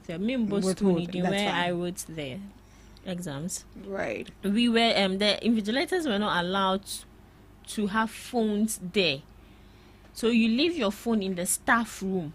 Then the invigilators are there. Was it a private school? Yeah, it was a private school. That's why. So there was no any access to phones. But the case where you guys were talking about money contribution and all that, school we paid 70 cedis per head. Look at and that. We were more than 100 students. So imagine this won't even ginger me to learn. How will you learn? It was because like you get it. They usually do that for the core subjects, especially maths. Yeah, because they know obviously lots of people have issues. You know, we with were maths. the corona babies, and we were the ones who were supposed to write our WASI for 1 week straight. Oh, and Momo they're not 3 months. 3 months. Yeah, madam. Yeah. Which we are not next one also but from what I heard, when you write it, sometimes 1 week, 2 weeks them before you write again. And it was so fun, yeah. Hey, right. I was tired. So I was happy when the papers were just, and you know my name, A, I was sitting in front. Please, if you come for her. It's quite annoying if the first person is not writing fast, and then you're looking at the time. Like you get it. The people have to get to you. You paid someone, the 70 cedis. Yeah, 70 cedis. So as you mentioned, then it means that this particular menace happens mostly in the public schools. Like as you mentioned that for the private schools, they take the phones from the examiners and the invigilators. But when you go to the public school, access Japan, they phone. can't also. Now, So that is the way they can also get their money. Like you get it. Sometimes, in as much as I feel it's corrupt, it's a corrupt practice, but sometimes you need to tip these teachers because trust me, they say they'll be hard on these students. They'll be hard. You won't mean child compo if they want to be hard on the students, but you know, when they change their way 54 months, you form 3 good. At a point, you need help. Even in the examination help, normal examination hall, you need help. But that doesn't mean that you should overdo it. More practice, they are more cost-robust form. I think I have to tell students this. You know, sometimes they give you the questions, you get them, even the questions don't come. So you are supposed to study what you can. If you go and then they give you, it's just an add up. It's all kind of say, but at least definitely you will get something to. What she's saying is true. Ubenya. My time, science, we started with science first. Science was our first paper Monday morning, and they brought up. You know, I went to sit down 0. So I failed science. Sorry. But the rest, A, B, but science, I failed it. Because you were relying on the people. You get it. So you're reliance. Upon Ghana, we don't understand. Upon is learn. When you learn, then you go, they bring it. You just add up. So it's like a surplus. But so whether it comes from your B class, you get. So I think one thing like we feel as students is that we don't learn to understand. We learn to pass, and then we forget. That is the system we find ourselves. That is the system. True and poor, pass and forget. Because I'm not bragging, but I like university examination. What you are being taught in that semester is what you are going to write. Exactly. And one thing that the lecturers have actually trained us with is that don't give me what is in a slide. Learn, understand it. So even if they tweak the question in a way, you know how to answer. But and I feel like with the university learning is more easier because the lecturer would tell you that the part he is bringing, not necessarily telling you that I'm going to solve question from this, but you can learn under this topic so that you don't stress yourself that much. But in the senior high schools, they don't teach you. Look at a whole Akiola science. You are learning Akiola, all this thing in your head. But Ghana education it's like it's bad. It's bad. They are wiki. Look at how Akiola is big. Please. Look at the size of Akiola. Let's be nice. Let's be nice. Let's be nice. Yeah, bro. Sister Pomati said they are almost 9 courses. No, 9, 11. Our time was 8. If I'm so not I lying. think it all has to do with It's reform of our educational system, and some of the courses, and some of the courses that they need to take out, and some that they need to bring in. That mass compulsory thing, they should clear it. Seriously. All right. They are preventing people from achieving what they want to. 10 questions. Calm down. Calm down. Calm down. You know what I did during WASI exams when it comes to maths? You know maths, they mark according to steps. So even if you miss the first step and the second step is correct, ubenya one. Upon a buy and me dream baba. So even if I've forgotten the first step, I write the second step, then the last step. I get mine 2 months there. You good. Oh, this was so interesting. So that was coming from the education minister, that they are going to extend mobile phone ban to teachers, invigilators during examinations. In himself, scanning doors, so bad. Don't be used as a scapegoat. Don't be a devil. Don't be Satan. Sorry. And with this, they should make sure that the invigilators they hire needs to be paid early. Because one friend I had, or say, or more between much shop people near you know, yentia cow. I can't almost call a another badge 2 months or 3 months to the next badge or most vigilating. Then they give them that money. It's bad. That's very bad. Yes. So it they all need to boils pay down them. to them not receiving their pay, and they feel like the money they are getting is just peanuts. So whatever they have to do to, you know, people get money. get Vigilators, they get money. In So, Ghana private yeah, schools. yeah. Imagine me paying 70 cedis per head. And imagine you have like 50 students in the class. Hi, we put 100 plus. Wakashi out. All right. So that was just by the way. We'll be going for a quick commercial break. We'll be back with the main discussions. Are you ready to amplify your business or brand's reach and make a meaningful impact in Ghana and beyond? Partner with Ghana Talks Radio today to connect with a diverse audience across Ghana and beyond. Elevate your brand through on-air promotions and social media. Boost your brand during prime time. With Ghana Talks Radio, you can extend your reach across digital platforms. Ghana Talks Radio is not just a station, it is a community hub where your brand becomes part of the conversation. Join us in fostering connections, celebrating culture, and making a lasting impression. For customized sponsorship packages and enquiries, email contact@GhanaTalksRadio.com or call +233 202 544614. Ghana Talks Radio, giving the youth a voice. Ghana Talks Radio, giving the youth a voice. A good morning to you wherever you are listening to us and watching us from. My name is Pakwesi Omare, your regular host for the morning discussions. I know you've enjoyed the bits from the ladies earlier on.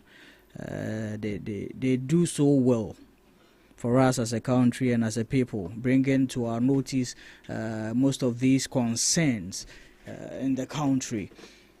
Today, as usual, is going to be interesting, educative, and very enlightening, as I have in the studios the NDC's communications member in the person of AP, my regular boss. He will do justice, I know. And today we have a new face, a fine gentleman representing the NPP, and I know he's an astute communicator. You are going to enjoy his submissions very, very well. We will be looking forward to having Dennis also join us in the studios very soon, a political analyst and an independent communicator. Gentlemen, we are back again. A new week, new wave, new vibe. I hope we all enjoyed our long weekend. Hey, your party, AP? Yes, sir. You people are giving us incentives, eh? Really? Like how?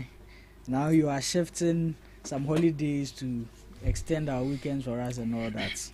Hey. Oh, maybe it was coincidental that we found that holiday coupling with the weekend, so we are able to get a long weekend. But well, you see how fast your party was able to pass that bill. Well, but we still find the revocation of the LI laying a bed. Hey. I keep saying I've been consistent on this. Okay. You see, if there's a menace and we see practical diminishing of the menace, do we have to know, or must we be privy to? Should we be worried about the steps being taken to fight the menace, or we just want to put this in the political discourse, make it look like something wrong is going somewhere? Or are we assuming there's a voodoo activity that must be explained, for which reason the Galamsey menace is dwindling? So we are doing well. It's it's evident. We are all privy. We are all witnesses to the fact that, you see, it is incontrovertible that the menace is being fought. Okay. And we are seeing a down,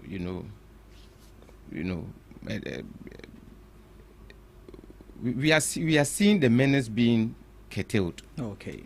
So it's good. Okay. Razak. Yes, my boss. You are welcome. Thank you very much. I hope everything is fine. Yes, sir. I'm very happy to be here. Sure. We are very happy and glad to have you as well in the studios of Ghana Talks Radio on Ghana Talks Breakfast Show. So far, so good. Your party is no more in power. Yeah, we are in opposition now. There's a new regime. Very critical position. New king, new rules. Yes. How are you adjusting to the new regulations of our new king? Well, so far so good. We've been trying. Okay. Except that this government is a government that they said they are social democrats. So we're expecting a lot of social interventions. Okay. However, coming into office, the first thing they did was to disregard the law. Oh. Yeah, that's very true. How? In what ways did they do that? Yeah, so coming into office and through IOCO, you decided to arrest certain people. And Article 19, we have procedures as to how you go about an accused person, not convicted person. Okay. And it says that you cannot arrest somebody, keep him in detention for more than 48 hours. Okay. What did they do to Chamawan to me? Oh, but Razak, Yes. he was granted bail, just that he wasn't able to meet the bail condition. So how is that the fault? So it's the fault because if you look at there's a case called Martin Kpebu versus Attorney General. Yeah.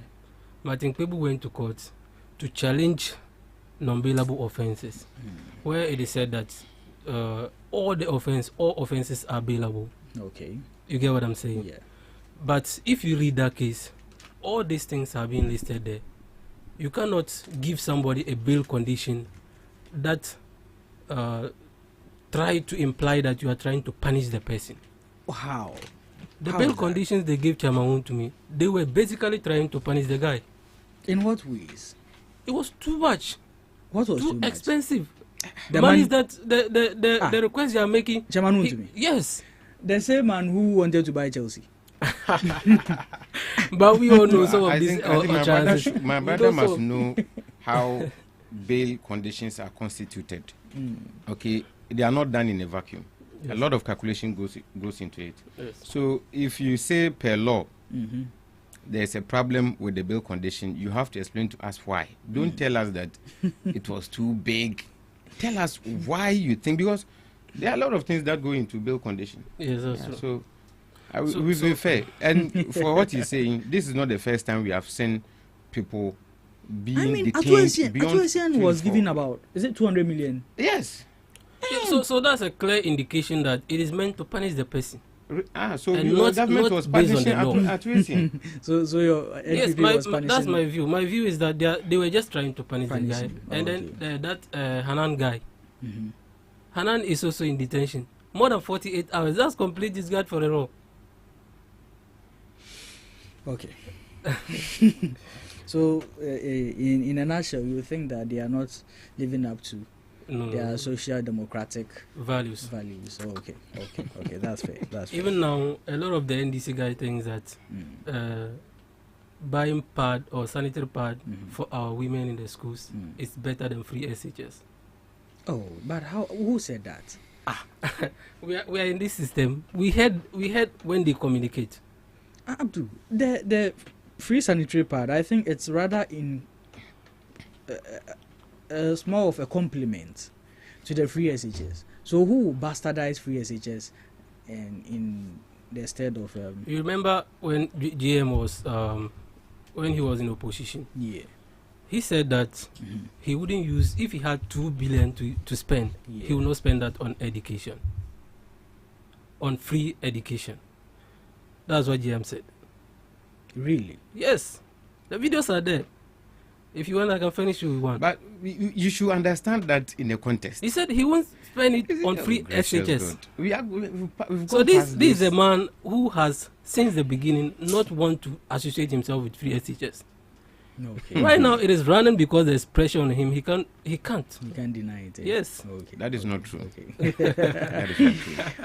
You see, he was saying that for the first time you are implementing a policy, for you to put that much into it, it's wrong. You don't even have the statistics. You don't have the figures. You just pump money into it to facilitate or fuel corruption. You understand? That was his problem. Okay. You see, the NDC as a social democratic, party believes in helping the poor, the middle income person, and the rich people to survive in this economy.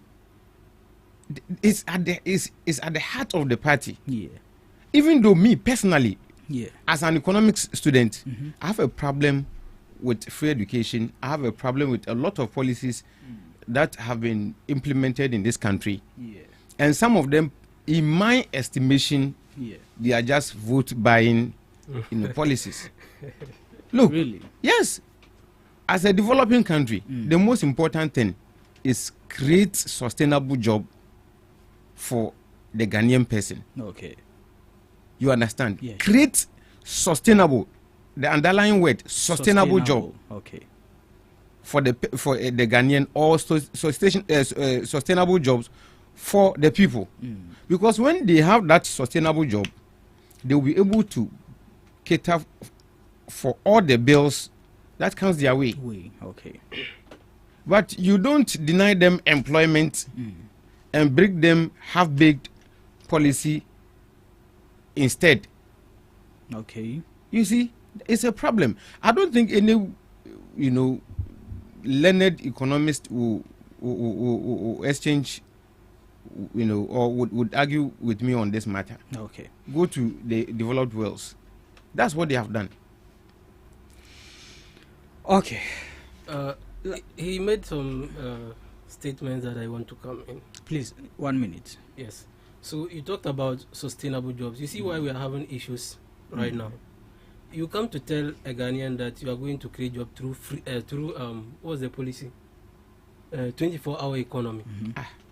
That's what you told me. No, my brother, I have not dived into it. What I was. I want to make a point. No, I understand you, but you see, you are making this point, in the wrong context. I was saying that per my education or my knowledge in economist, some of these policies like the free education, health insurance, it is a non-starter for a developing country. Okay. Please don't extend this to the 24. If you want us to have that discussion, I'm ready. I'm ever ready. You understand? Thank you very much for understanding me. I didn't agree with you. I just don't want to talk about it. No, you don't need to agree with me. So what I'm saying is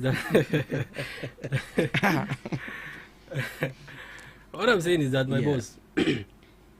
You see, we are trying to undermine the power of education here. Okay. You cannot bastardize free SHS. Education is something very important we need in this country. That's what the NDC stands for. That's what you stand for? That's what the NDC stands for. You stand for free. The NDC stands for, quality education, uniformed education. You understand? Do you remember this song? Free education 419. No, I don't. I don't remember the song. Who composed this song? NDC. Yes. Who in what NDC? Look, the video. Who are those artists? Oh, please, let's get serious. Listen. The point I'm making is that the NDC stands for free education. The NDC stands for quality, better education. There's no problem with that. I'm saying that individually, with my education in economist, and for a developing economy like Ghana, the most important thing, all government that come, that they have to abreast themselves with or champion is the creation of sustainable jobs. Okay. Look, that is why I am in love with John Dramani Mahama. My brother, simple economist. If I build a hospital, do you know what I've done? I have created sustainable job. We are going to employ doctors who have sustainable employment, nurses, midwives, pediatricians and in fact, even a gate man will get employment. You understand? Yeah. When you build a school, you are doing same. Headmasters, administrators, teachers, lab, whatever, they are all going to get employment. Sure. That is what we have to do. You see, there's a difference between economic development and economic growth. These two things are not the same.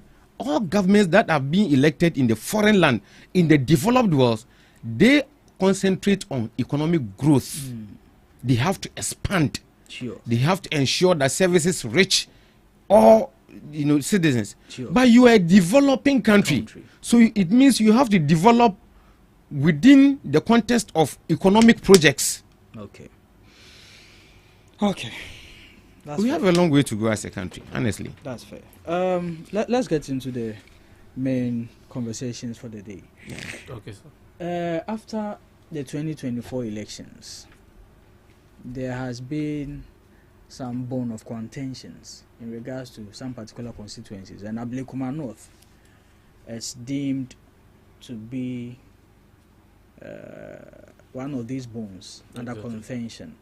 And we've all seen this movie before. It has happened before, and we are trying to avoid it repeating itself, for people to be denied representation in parliament. That's very bad. So EC conducts an election, and afterwards, for some reason, they are yet to declare results. Each candidate says, I won. This says I won. This says I won. And the petitions from people demanding the EC to declare, EC says, oh, we can't declare. We need protection. We need security. This and that. Okay. Police comes to say we are ready to grant protection to EC to declare. Fine. EC goes to some private people suggest to EC that then there should be a rerun, because some people are claiming they don't have their pink sheets. Some say what sheet was presented were just scanned, and they can't declare results with a scanned pink sheet.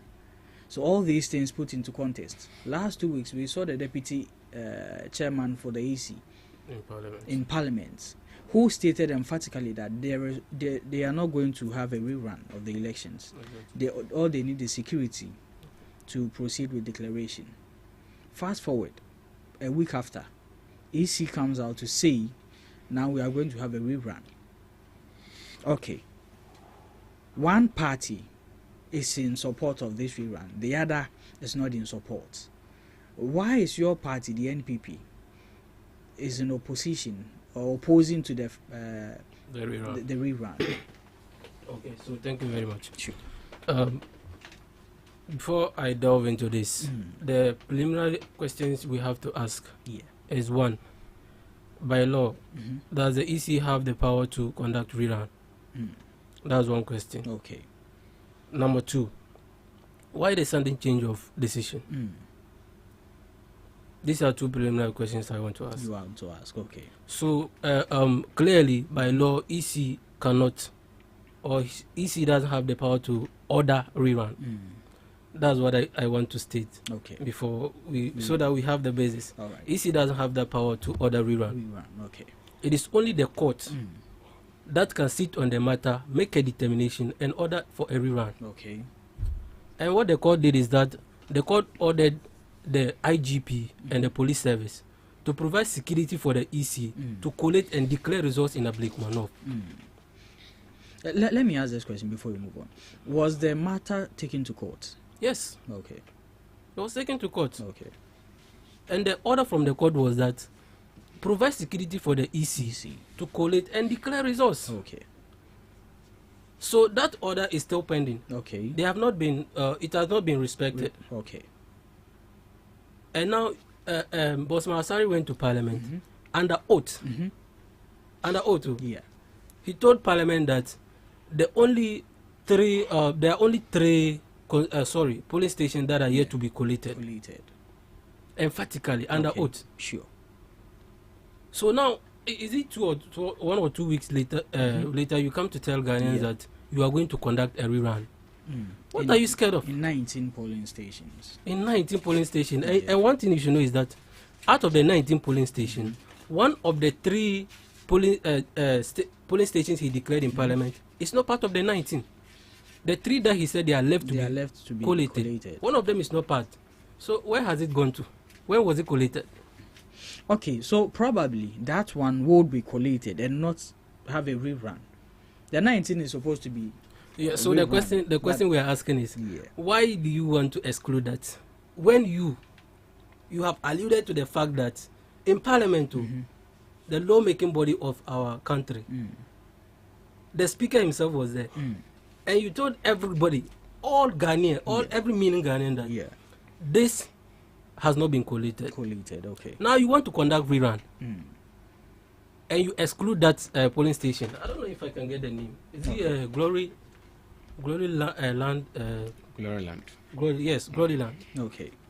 You didn't include it.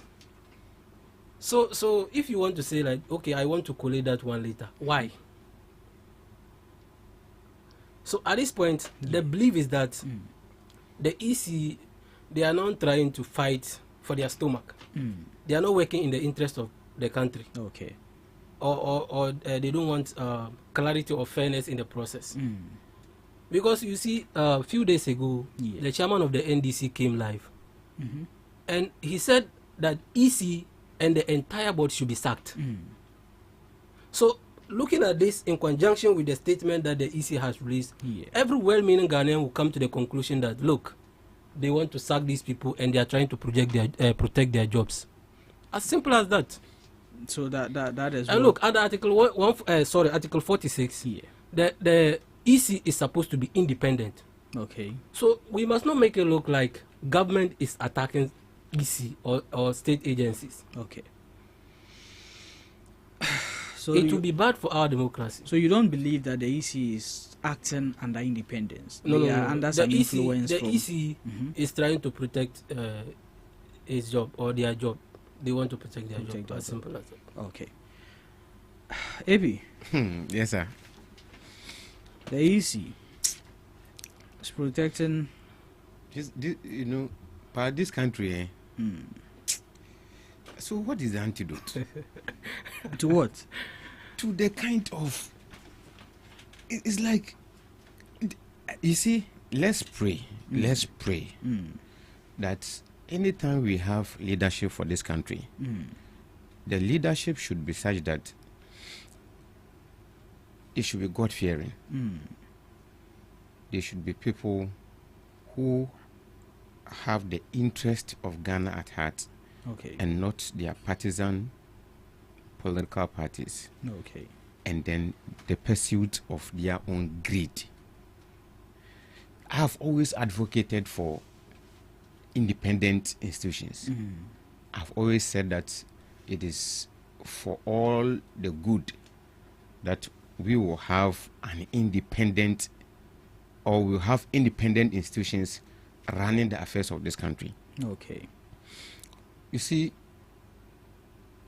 the sins that took Charlotte Osei out, when you put that on a scale, and you put the sins of this current EC on the scale, in fact, you would see calamity. Calamity. Yes. You realize that this current EC boss and the three deputies, right? Or two? I think they Boss Masari and the other. Two. Masa, it is not healthy for our country. Only last week I was here, bastardizing this current EC. My statement was that the whole country said, okay, we are going to enact laws to give you authority. We did that. You have been hired. You have not complained that your salary is insufficient. You have not complained that the materials given you to work is defective. You are giving money to run your offices. You are giving money to conduct an election. You have not complained of the inadequacy of this, resources. Now,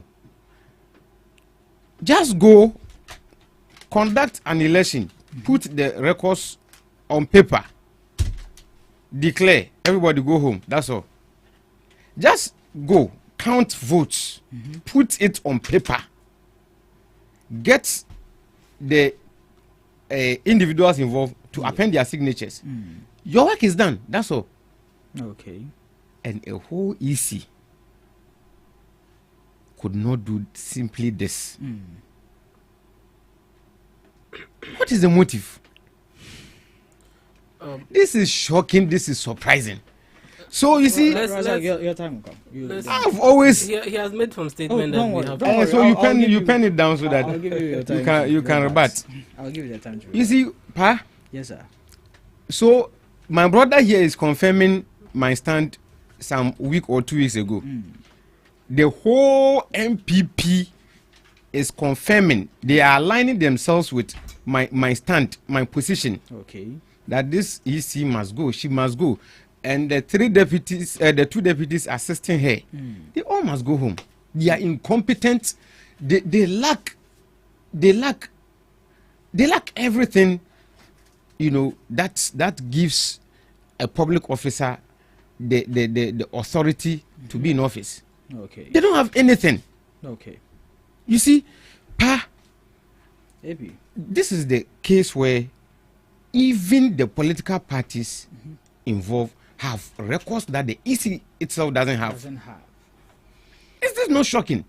It's quite shocking, though. I mean, because is it the fact that the EC didn't have their officers on the ground? Or, because how does EC not have records, but the political parties have having their records? And the EC is relying on the political parties' records to collect. Who appointed this woman? What was the consideration? What were the things on paper that sought to employ this woman to come and do this mess to us? So honestly speaking, this woman, she must go. Her 2 deputies, one of them was a TESCOM member, and you see, Nanado and Baumia. I'm so happy. This morning I was observing your news, and there was a report that there is a survey that puts Japan ahead of Baumia, and I was like, okay, this thing is real. Why do you think it's real? To get tutelage from Nanado, you think you want to be credible? Oh, Abi, are you calling Nanado? It's a failure. I don't want anybody to. I don't want to say it loudly so that everybody will hear. But the man is a failure. He has become so dangerous. He was dangerous until now. You see, the excerpts of his, misdeeds are following Ghanaians. How can we conduct an election? You see, this woman conducted the 2020 elections and gave us 7 different results. The first result came in when you calculate, it doesn't get to 100%. I don't know where. So, yeah, bro. Then she was told that, oh, my dear, if you compute all this thing, you don't get 100%. Oh, it's a mistake. She went and brought another one. That was more than 100%. You see, and so she went. I don't know whether they hired accountants to do balancing anyhow, so they were able to balance. And she presented it for gazetting. Look, this country, the sins. That is why personally, I have relatives who are hardcore MPP. Okay, I love them. In fact, they are my superior. Some of them, when they talk, I can't even talk. My auntie, my senior auntie, She's a tough MPP. The former member of parliament for Ejura, Bamba. He's my cousin. Okay. But you see, I cannot forgive MPP for the things, the wrongs they have done to this country. I cannot even forgive their forefathers. What have they got to do? My brother, do you know where Ghana stood in 1960? No. My brother, do you know where Ghana stood after 1957? Ghana was leading Africa. Okay.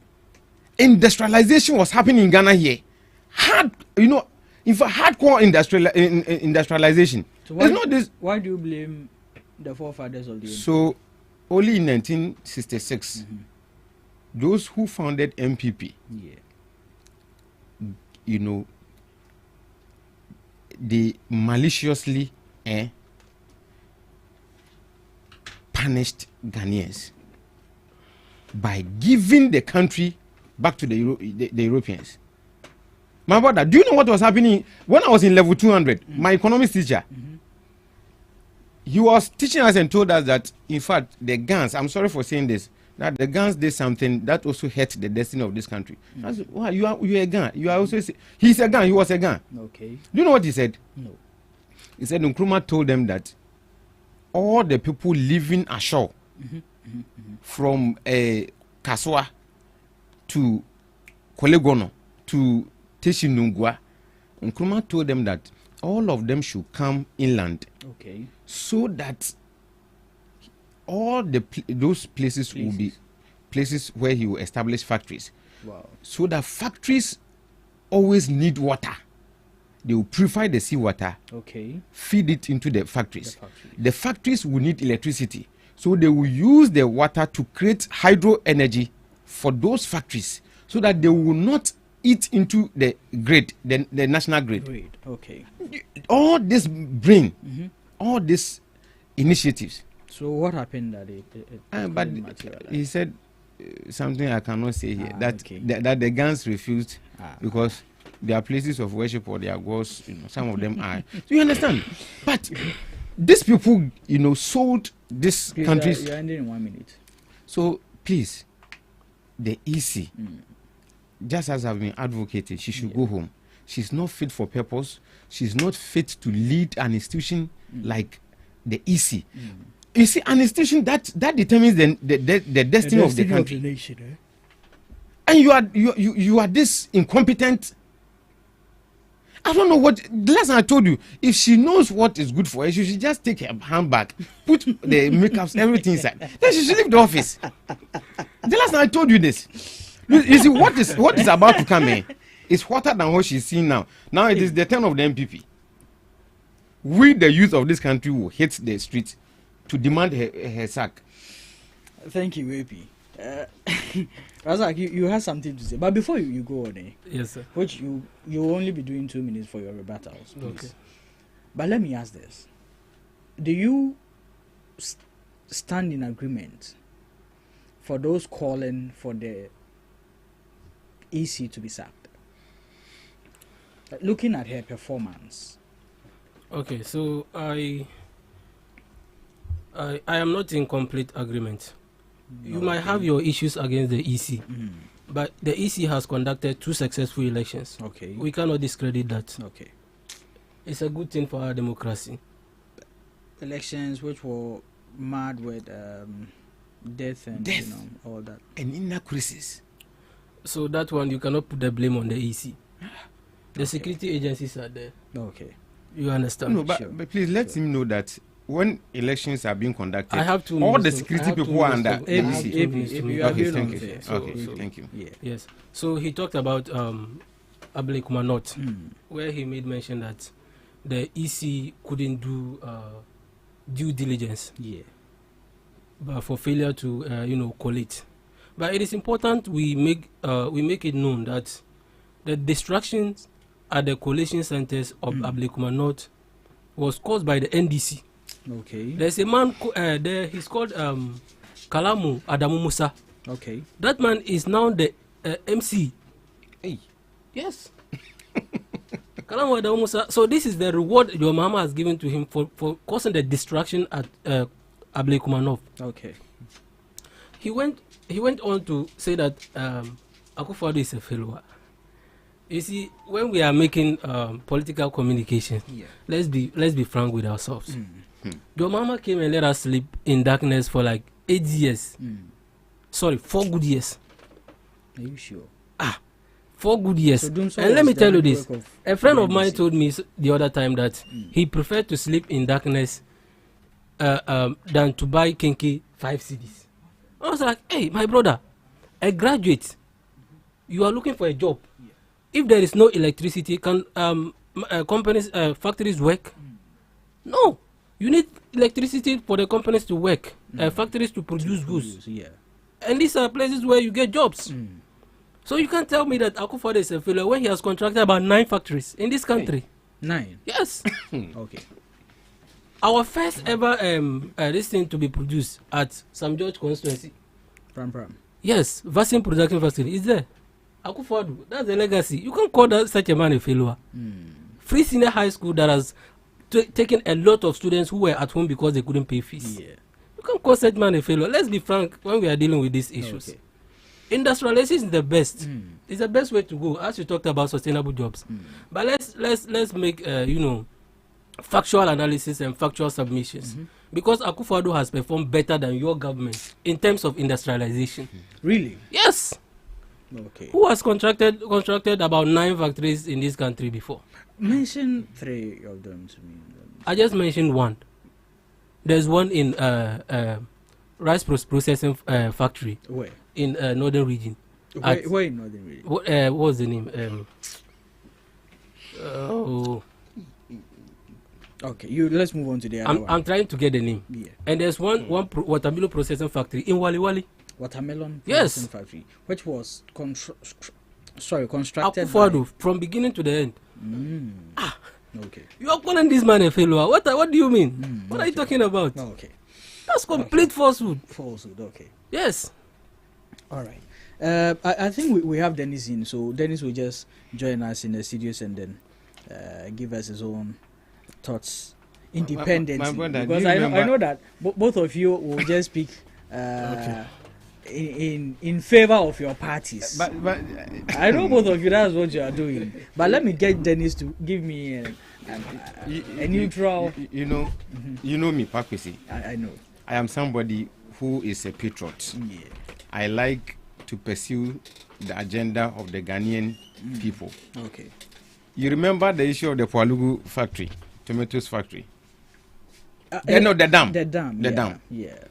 Where the vice president said that, a whole vice president too, that he saw to the commissioning of the dam and whatever. He made this statement emphatically, only for us to wake up to realize that it was a lie. Nothing has happened. So if my brother here could come and sit here and be, it's serious, my brother. It's serious, Charlie. You see, we are all youth, eh? We want the good, of this country. Okay. Let's be, honest and sincere. Let's be objective. I feel that you know it. Dennis. And they used to put the number of factories beyond the 9. So how come it keeps reducing? We had 50, 60 something. Dennis, welcome. Thank you for the opportunity once again. Sure. And good morning to my guys on the divide. I mean, they would, and I apologize for coming late and. Sure. I hope not to repeat it again. I mean, thank you. Sure. Dennis, I think this issue we've brushed through it before here regarding the undeclared elections in some constituencies, especially in Ablekuma North. And then the EC previously mentioned that there's not going to be any rerun. There's no need for that. We already have the numbers. All they need is security to declare. And 2 weeks afterwards, they come back to tell us that they are going to have a rerun in 19 polling stations. Now, this is coming after they said that they only have 3 uncollated polling stations. So why are we now running 19? And secondly, the 3 that they said was uncollated, this 19, we have 1 which is not even part of the 19. Okay. So many kind of discrepancies in the EC's dealings. And we've heard people call for their dismissal and all that. What do you make of all these things? Okay. First of all, do you even agree with people who want the EC to be dismissed? Yeah, it is not about me agreeing to their dismissal. I mean, it is their work that speaks for them, and so far they've been shambolic. They haven't been good. I mean, the last election. I mean, how can a developed democracy like Ghana be without? I mean, a constituency like Ablik-Manot. I mean, we all know how that constituency is. What that constituency means to the people of Greater Accra, and they've gone. I mean, this 9th Parliament has been in session for I think 6 months or so, and they've been without a representation. I mean, it's not fair. It's not a good thing at all.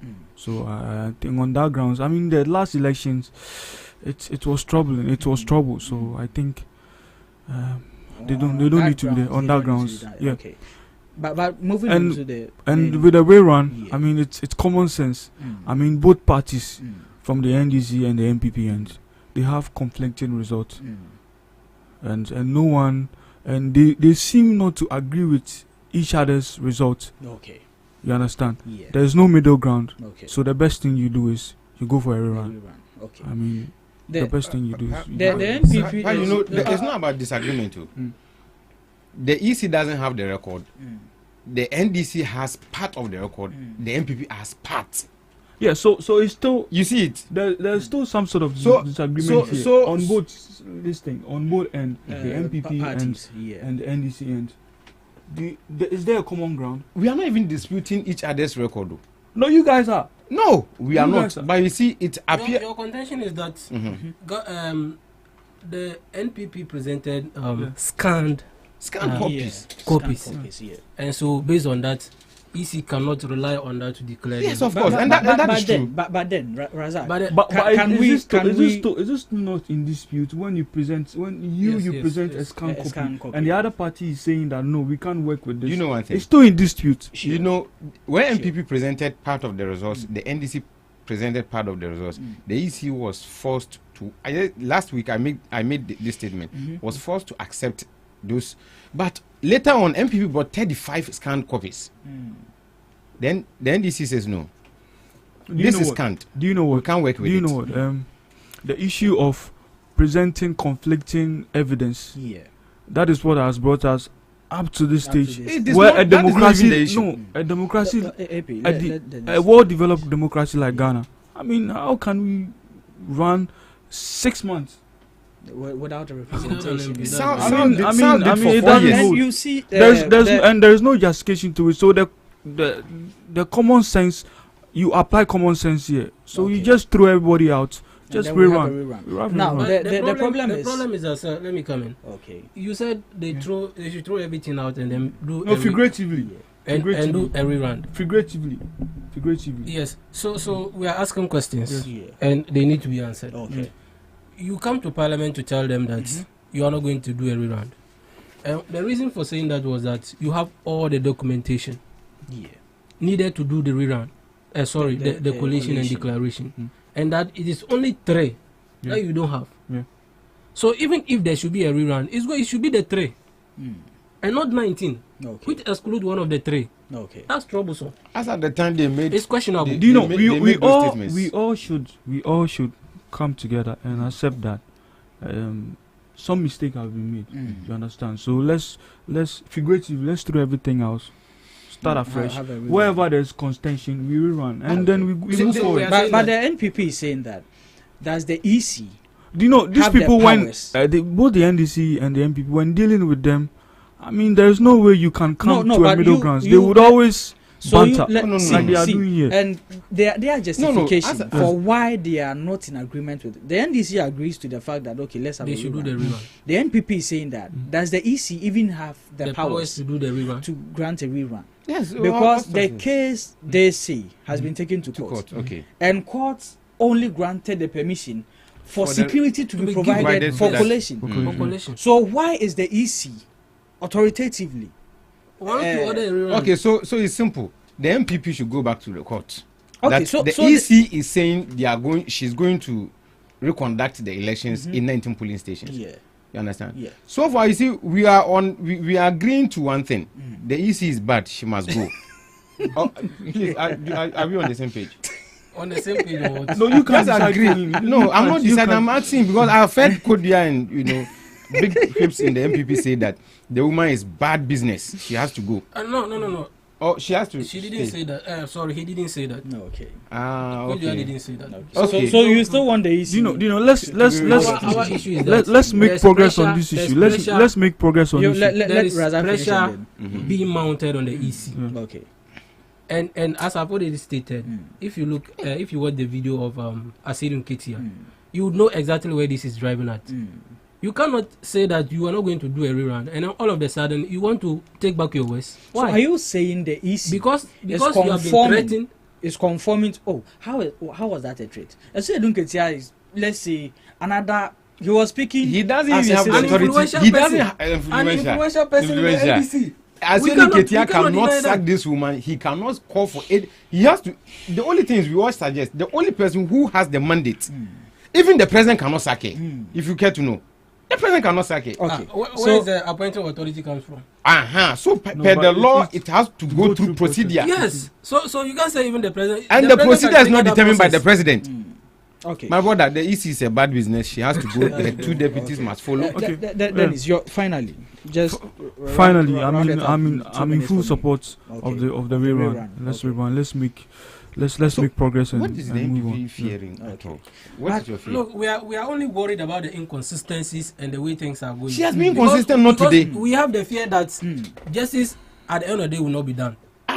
Really? Why? Yes. Because of her inconsistency. Look, Bosman Asare said they have all the documents. They have all the documentation. Let's emphasize on that. As for and the that business, it is only 3. So why is my brother, why is it that we don't do the rerun on the 3 polling stations? As for the problem of inconsistencies, this woman has been doing it since 2020, where she presented 7 different results for an election. Okay, there was a so my brother, just come down. Let's make progress on this. Time is running out, I think and we need representation. The people of Amblekuma not need representation. Yes, they need representation. I think the process. This morning, it's been communicated that your party has filed for injunction on the rerun. So yes. Let's see how that progresses to go, because we only have 4 days. Friday was the day set for the rerun. Yes, but even with that, I still feel there's a disregard for the law, because there's a court order that collation must be done and declaration that IGP and the police service should provide security. Okay. So they are defining that order. I pray that the High Court will call the EC boss and then punish her for contempt of court. So she just maybe someone here. So this is what I said. Okay. Let's put it on. Yes, no, she has because the High Court has pronounced that you have go get security. With a mention of go get security and with a make mention declarations. Of courts. Under the previous administration, we heard foul cries from the NDC. Okay. That the NPP is packing the courts with judges, so many judges. Why do we need so many judges here and there? And they even, alleged that some of these judges are party affiliated. So it became a whole lot. Fast forward, the NDC comes to power. They appointed and approved 7 judges to the Supreme Court themselves. What does this mean to our judicial system? Do you think that, as it stands now, we need judges at the Supreme Court? That is one. Secondly, for every president comes to power trying to do something because the other person has done it. Is it justifiable? Are these judges justified to be promoted to the Supreme Court? Or this is just at the back of, as the NPP will also say, then you are also packing the courts with your own people for your own personal agenda? Is that for me? I think I will take you first on this. Okay. Yeah. So ordinarily, it is not a crime to appoint judges of the Supreme Court. Sure. Under Article 128. Okay. It says that you can appoint the Supreme Court. It shall contain Chief Justice and no less than 9 other justices.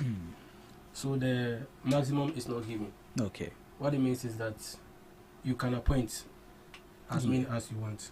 But if you look at Article 23, administrative body are supposed to act within the confines of the law. Okay. And where, under Article 296, where discretionary powers are given, you act, reasonably. Okay. So why this is a problem is that, as I have stated, the president would not have been dragged for appointing justices to the Supreme Court. But prior to the election, President John Dramani Mahama made a statement that they need to appoint justices to the Supreme Court to balance it. So now this is where the problem comes in. Okay. Why do you want to balance the bench? Under what context did he say he want to balance it? So what he meant was that the bench appears to be NPP, populated bench. Okay. And is it true? Is it true? I don't believe in that. Okay. It is supposed to be based on merit. Okay. And the same Article 128. It's supposed to be based on merit. Okay. So I don't believe that it is NPP, populated bench. So if he makes a statement that you are going to appoint to balance the bench, there's a problem. You are putting the judiciary at risk. Okay. Because how can you say that you have to appoint to balance the bench? And you, before the election, you called for a cap. That there must be a cap in the number of justices of the Supreme Court we should have. Okay. And if you look at there's a submission that was made by one Malam during the National Thanksgiving. No, he's not a Malam. I mean, he's a Malam. He's a no. Describing him in an appropriate manner. I mean, Malam. I don't know his name. He's an imam. Or Malam is derogatory in our sense. Well, maybe your understanding is different. No. But Malam is not. He's a teacher in your understanding, but yeah, so he's an imam. Okay. He made mention that John Dramani Mahama called for a cap, and after he has been sworn in as a president, he has appointed 7 justices to the Supreme Court. Why? Okay.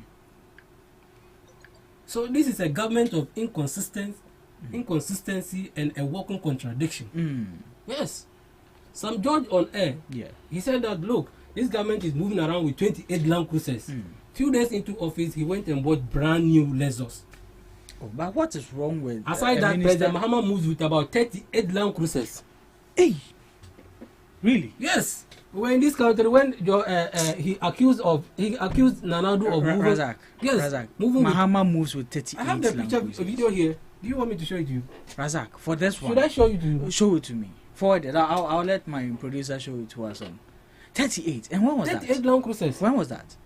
Just recently. Where? When he was moving, I'll show you the video. Yeah.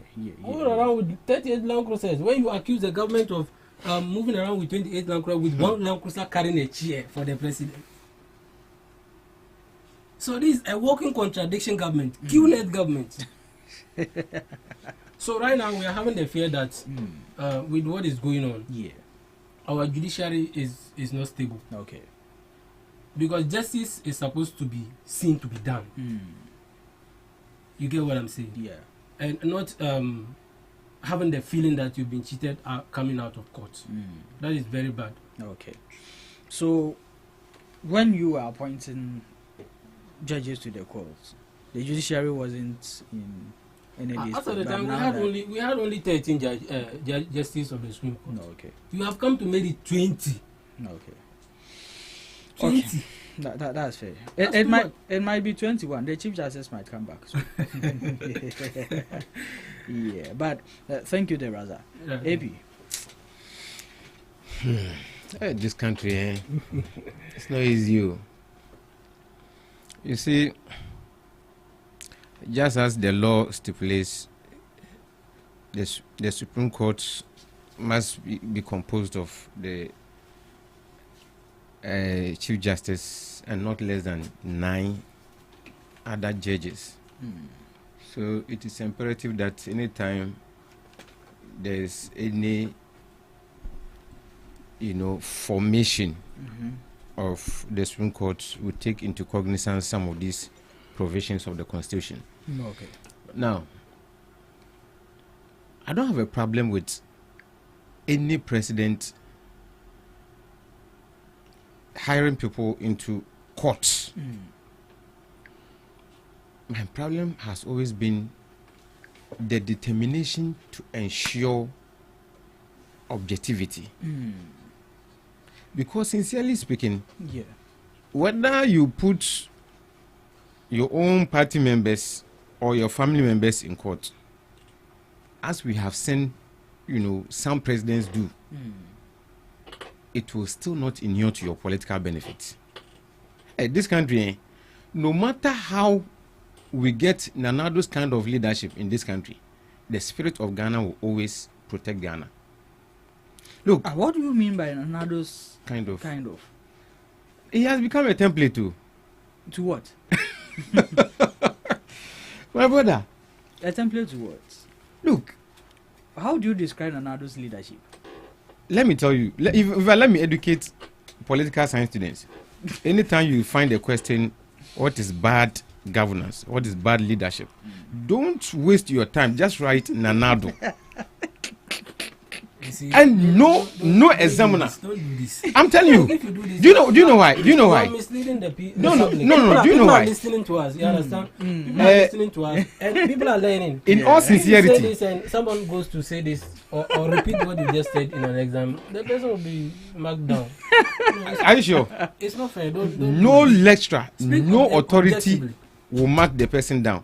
Look. You see, let's get into the issue properly. You see, Papa, honestly speaking,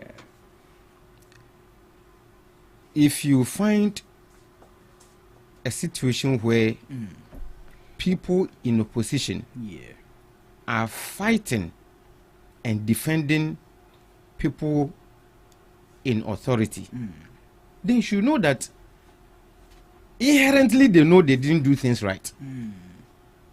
My brother, there's nothing wrong with hiring people into the Supreme Court or onto any bench in the court. The problem is always objectivity. Okay. The reason should be driven by the plans, the positive plans you have for the nation. Okay. You see, I am an advocate for independent institutions. Okay. Because when we have independent institutions running the affairs of this country, everybody can go to sleep. Okay. But when we are creating stronger men than stronger institutions, we are always perceiving, we are always, having a certain bias. Yes, we think that when you take this decision, it means this. When you take that decision, it means that. Okay. No. I don't know what is wrong with. Do you know the number of judges that Nanado came to meet, and he has employed some? You see, some of these things they even happen because some are going on retirement. For that matter, they need to be, So there's not replaced. There's nothing wrong with that. Okay. There's nothing wrong with that. Only that the MPP are finding it problematic because they know the loopholes they benefited from, or they were able to use those loopholes to their own advantage, to the detriment of Ghana. So you think they are afraid that The NDC is also going to. I don't even know what is wrong with appointing 7 new Supreme Court judges. Why should it even be a problem? What is wrong is that your president, your leader in opposition called for a car. Yes. Your leader in opposition and your party complained about people being promoted into, and you come and then you do the same thing. Do you know one thing? That is why it is always bad to set such a precedent. Do you know that in America, the Supreme Court judges of America, they are not even up to 10. Yeah. I think they are not even up to 9. Do you understand that? Yeah. So, sincerely speaking, we have to factor this into the reconstitution of the Constitution. Okay, the review. The constitutional review. Okay. It is very, very important because look at it. The president is the one who must appoint indirectly, because he will nominate, Parliament will go and then vet the person, and then and look at it. The president is the executive, president. He has Parliament. His party, commands the majority. So indirectly, anything he takes there, it will get passed. Surely, it's a problem. Sure. I will not sit here and say because I'm an NDC. NDC, yeah. First of all, I don't have a problem. Nobody should even have a problem with the 7 new Supreme Court judges. Yeah, but the on problem, fair grounds. yes, but what we all must sit back and then think of is that the autonomosity. Yes, the kind of vacuum we have created in the Constitution that mandates the president to always be more powerful than the citizen. Than institutions. Is serious. Okay. You understand? So, when my father was alive, he was championing a cause.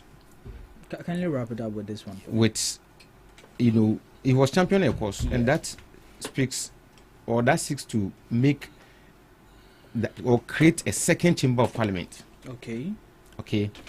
A second, just like America, you have the Senate, you have the this thing, Congress. Yeah.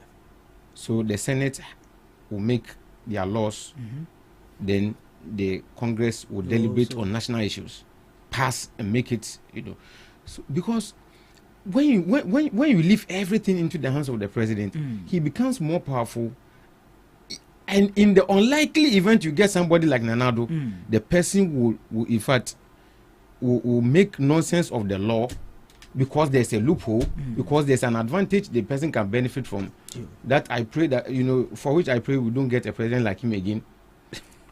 Because, Master, we have gone through a lot. Okay. We have gone through, and some of these things you cannot even go after him.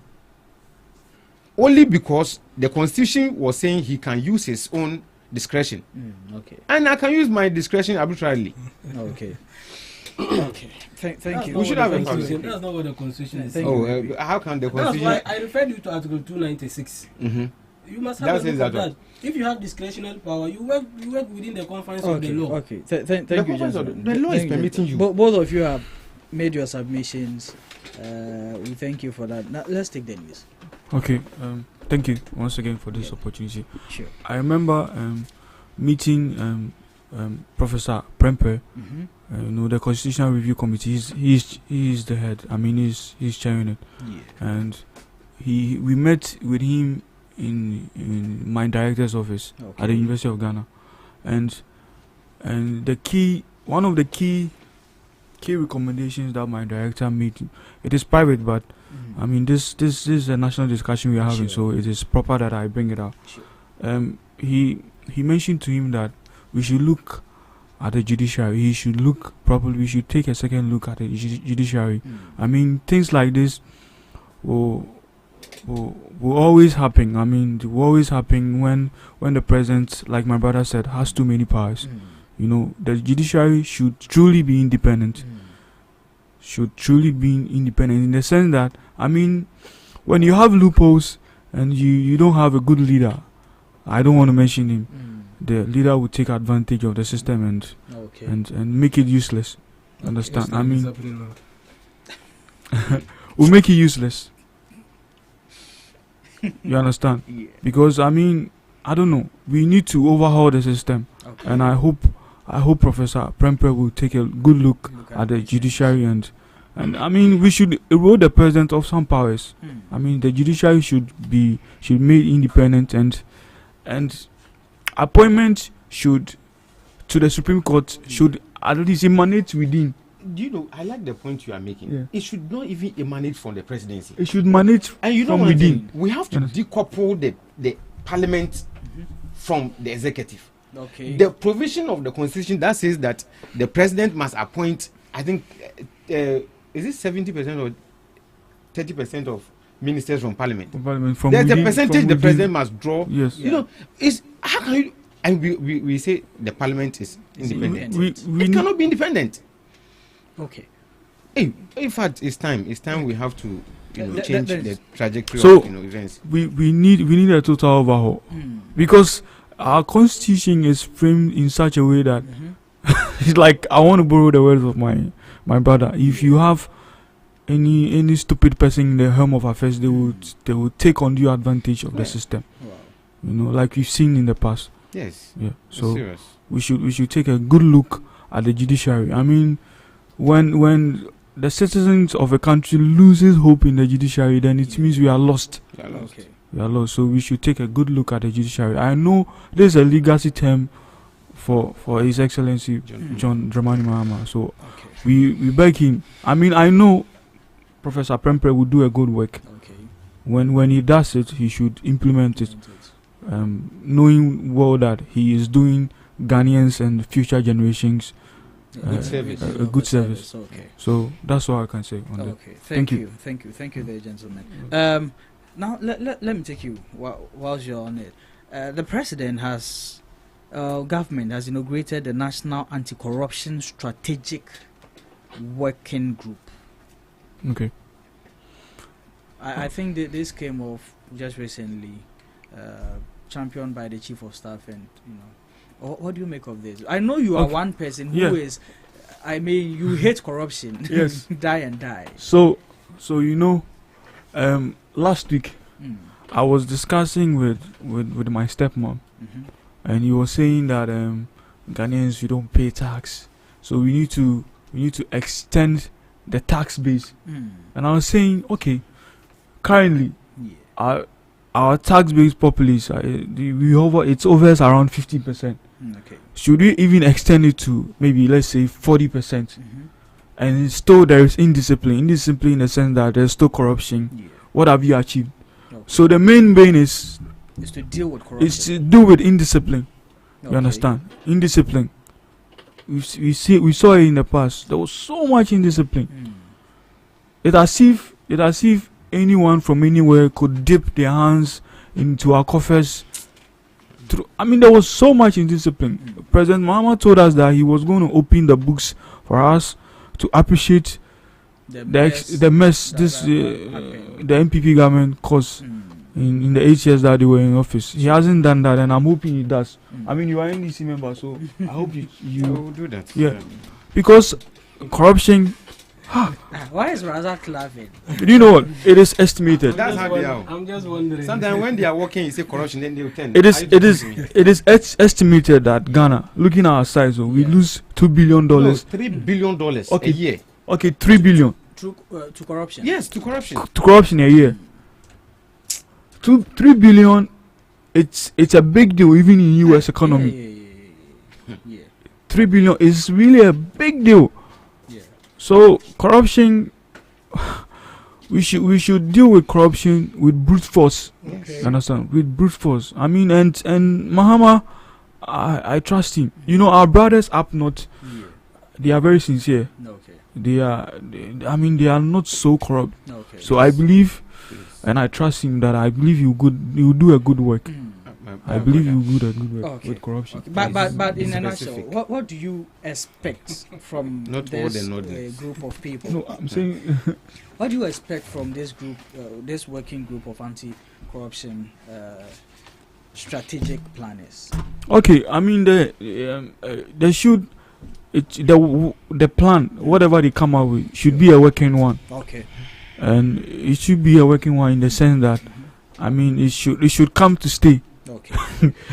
It should come to stay, and I mean, I don't know.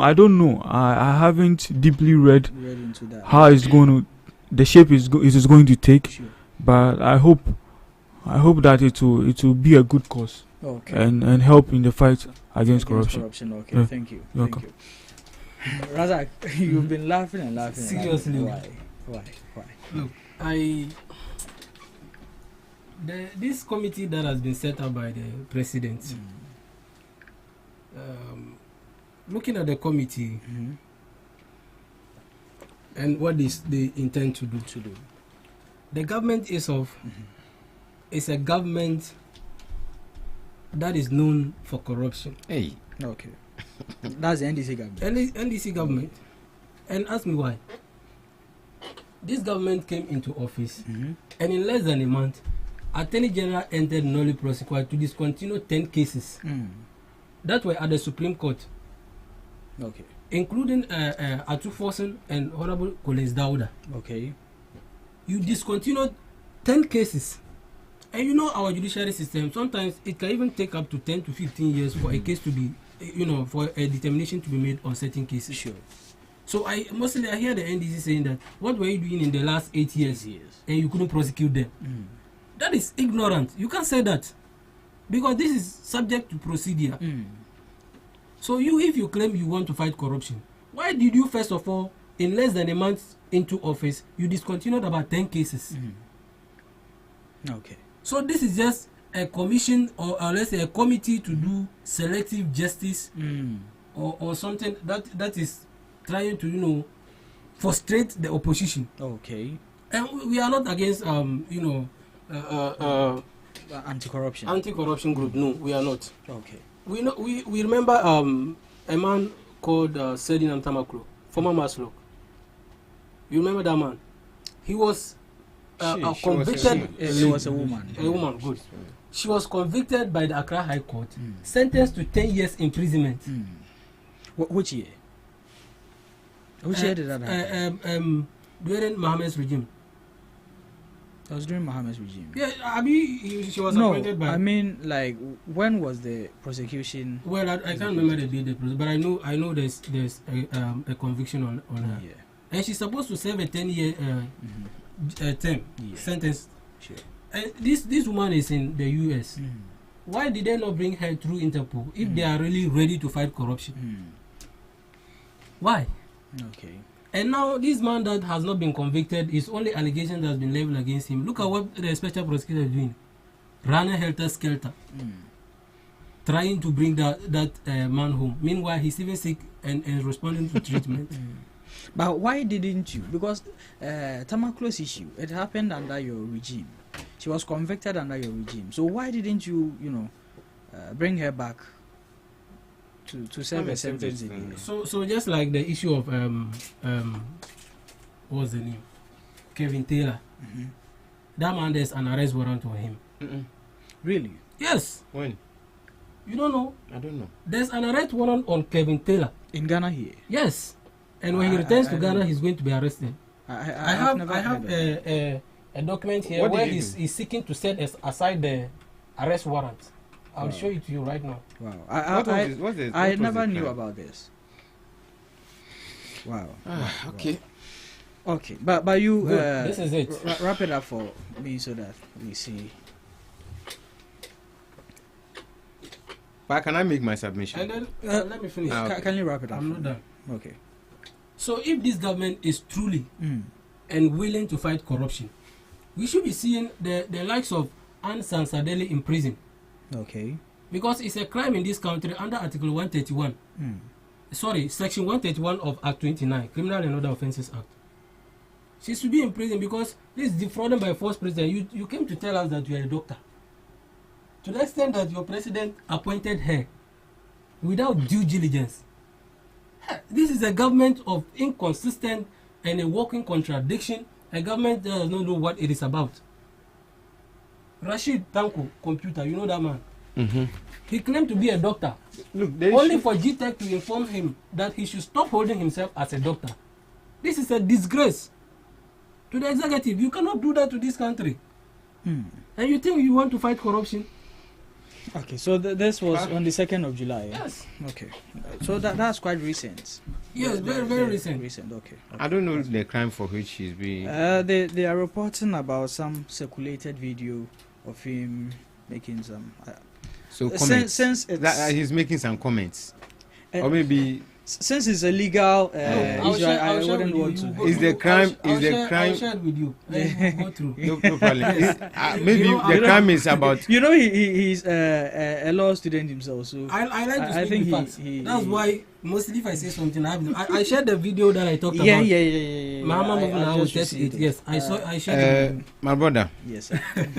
Let me start by commending the president for this initiative. And please, AP, before you go, you are doing 5 minutes on this. Okay.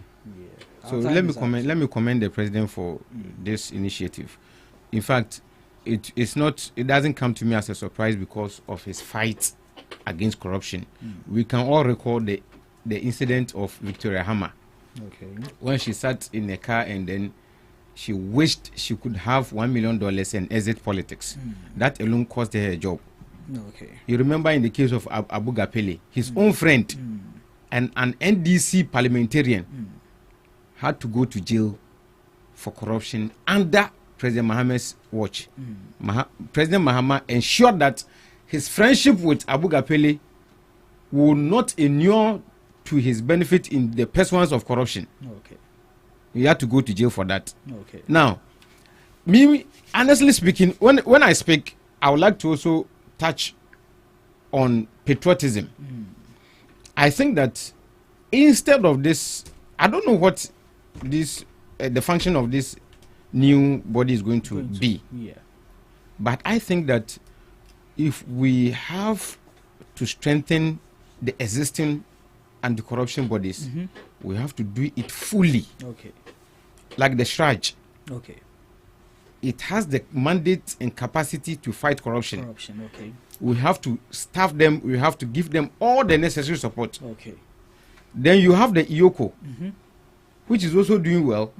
We have to strengthen that institution, give it more, backing, legal backing, to ensure that they do their work firmly. Then you have the CID, which is also, responsible for handling some of these issues. I think we need to strengthen the police force, equip them with knowledge, with skills, with apparatus. We have a lot to do. And National Investigation Bureau, we need to strengthen that institution too. Okay. Which I know John Mama will do all these I'm talking about. In fact, the Special Prosecutor's Office is the toast of the day. I just love the man. He has been so firm. Really? Yes. You understand? Oh, really? Oh, of course. Okay. You see, when he was appointed, or when that institution was created and christened Special Prosecutor, we all knew the agenda. What was the agenda? The agenda was to desecrate the NDC, make them look evil in the eyes of Ghanaians. And Mr. President, that's Nanado. Hey, that man, he has done a lot to continue. He went and appointed Martin Amidu so that it will be like, okay, Martin Amidu already was against John Dramani Mahama, so he could further do the damage. And it didn't help. It backfired. And this honorable man came and took the seat, and he's doing so well. So I think that as a country, we need to strengthen these institutions, make them stronger to be able to fight corruption. There's an institution in Nigeria called the EFCC. Yeah. I don't know who gave birth to that body. They are so powerful. They don't care who is in power, who is not in power. They will come after you. I think we need to read the template they are using. Okay. So that we can make our institutions look like that. Okay. That institution, when you are a politician or you are doing something wrong, the moment you see them, nobody will tell you to Jakwa. You yourself, you know what to do. I think it is time we strengthen our anti-corruption institutions, give them the necessary support so that they work fully. You see, it shouldn't even stop at that. Please, when you meet Professor Prempe, tell him that we need to strengthen some of these bodies too. So that even if you are Mohammed's child, you can be held before law. Sure. If as for Akufo-Addo, I don't know the delay. I don't know what is delaying Mahama. Well, what has what? Akufo-Addo should begin to be going to court. He should. I'm not saying he should be. He should be. He should begin to be going to court. We are worried that a government that Because promised to run as a matter of fact, when Nana, do you remember in 2008? 60 ministers. In 2008, these people found it difficult to raise campaign funds, to the extent that they used their party headquarters to go and seek loan from Stanbic. Today, or just when Nana became president, his daughter could build a $6 million restaurant. Wrap it up for me. Today, they are living luxurious lives on the purse of Ghana. My brother, it is serious. You see, as my brother was saying, we Ghanaians are not afraid of paying taxes. In fact, we can expand the tax net to cover the informal sector. Okay. But our only problem is how and where the resources go. Okay. And all these things is hinged on the fight against corruption. Okay. If these bodies I've mentioned are strengthened, plus this new one that is coming, I wish the new one would take the form of the EFCC in Nigeria. Okay. So that when Razak sees them, you know that they are doing work. So that when Anadu sees them, or when Baumia sees them, they will know that something is happening. And I'm happy about the new survey that is putting Kennedy Japan ahead of Baumia. Anybody who has taken tutelage or who has worked or has come closer to Nanado, the person is infected. No Ghanaian should take them seriously. Our time is up. Where is the survey coming from? One institution. Is one info analytics. No. This one was even a new body. I was watching it with you. I saw, but the question you should ask is, where is it coming from? What's their population size? What's their sample? They mentioned everything there. I came to meet you watching the program. Let's be fair. When we talk of sample, we all know what sample means. Yes. You take a group of people. Yes. You pick like a part of them. Yes. To conduct a but survey. That's a sample. Sample determine the outcome of a survey. There's no doubt about that. Yes. But do you have a problem with that? I have a problem. If you go to Kennedy, a Japan-dominated area to conduct a survey, do you know what shows that? My brother, do you know what? Do you know what Kennedy Japan was making in Eastern region? 60 plus. Please let me make some statement. If you make a rebuttal, I'll make a rebuttal. Oh, there's no problem. I know we are behind time. Yeah. But it's important to note that a government that promised to run a lean government, a party that promised to run a lean government, an efficient government with, let's say, 60 ministers. Today you hear president inaugurating committee. The next minute, education minister is inaugurating a committee. The other minute, finance minister inaugurating committee. Committees all over. All these people are drawing from the consolidated fund. Okay. What are we really protecting? We are not doing anything. This is the same thing as what Akufo-Addo was doing. That we have different number of ministers, but the committees we've created is far more than what we had.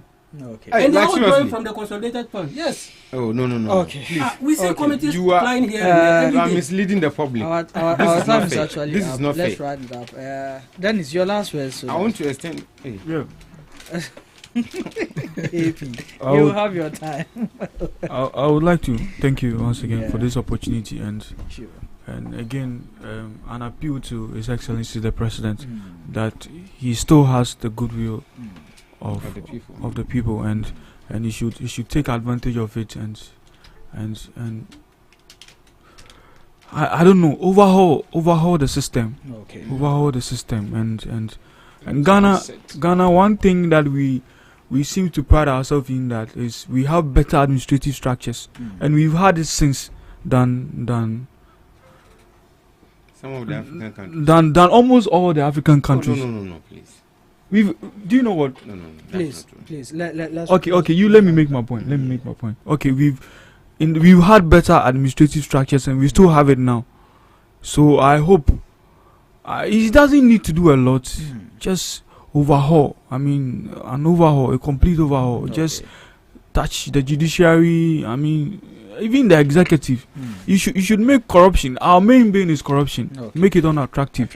Nana Akufo-Addo started with special prosecutor. I don't know. They shouldn't throw it off. They should maintain it and probably strengthen it, and with the other anti-corruption agencies to strengthen it. And let's see how it goes. President Mahama, I believe you could do a good job. Of course. So, all right. Thank you, Dennis. No, let's take Razak last. Okay, so my take is that, or my last word is that Mahama has a lot to do. Okay. Yeah, because of the quantum of damage. No, you guys should be addressing our leaders properly in a proper manner. You know, you shouldn't just say, "Oh, Mahama." You know, it's.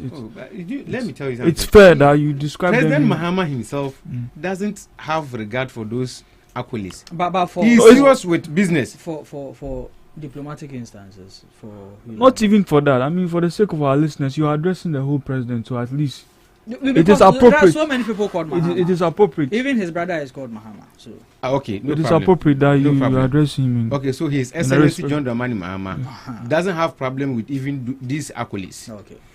He means business. You're finding it difficult. You understand? He means business. Okay.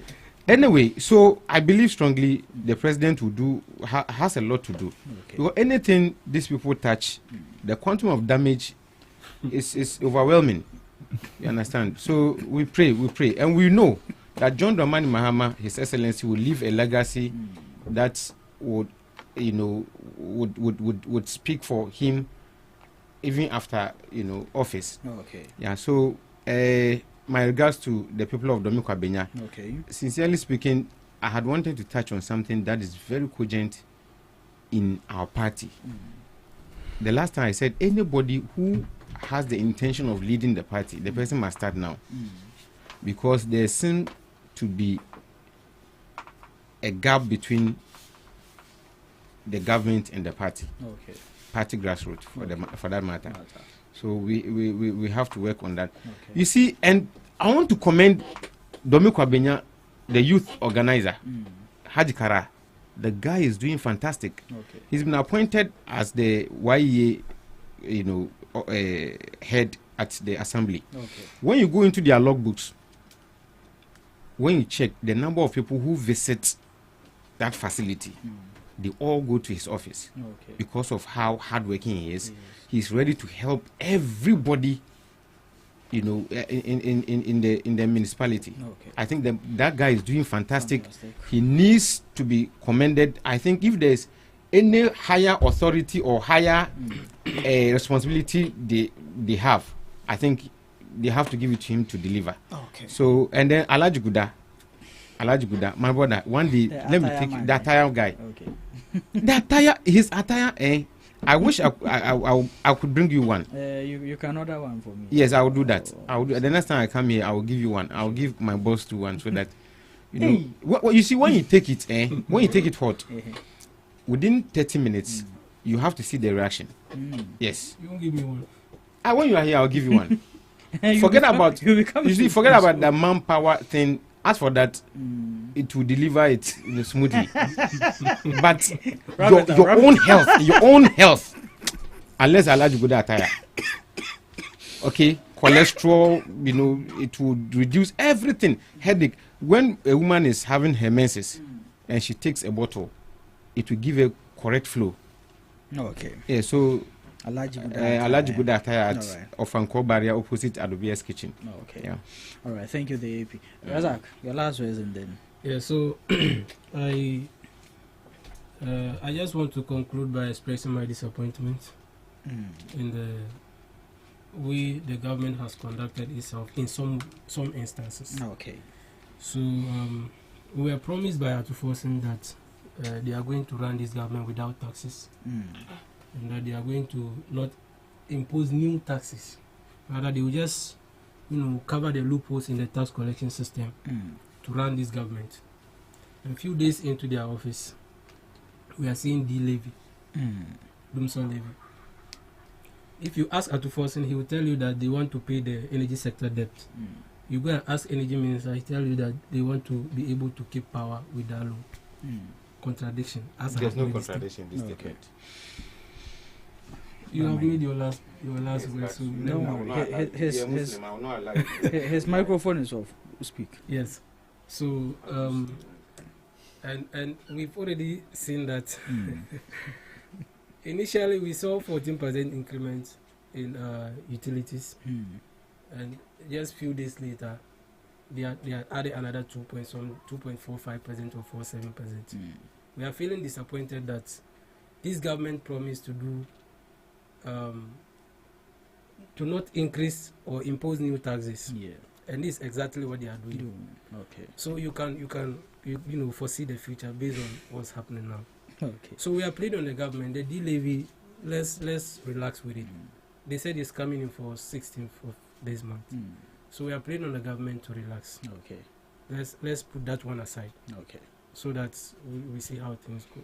All right. Thank you very much, sir. Thank you very much to you gentlemen in the studio for making time so enlightening, insightful, and educative for us. We want to thank our listeners and viewers also for making time with us throughout the show. This is where we call the curtain on the show. We will be here same time tomorrow. Enjoy the rest of your day.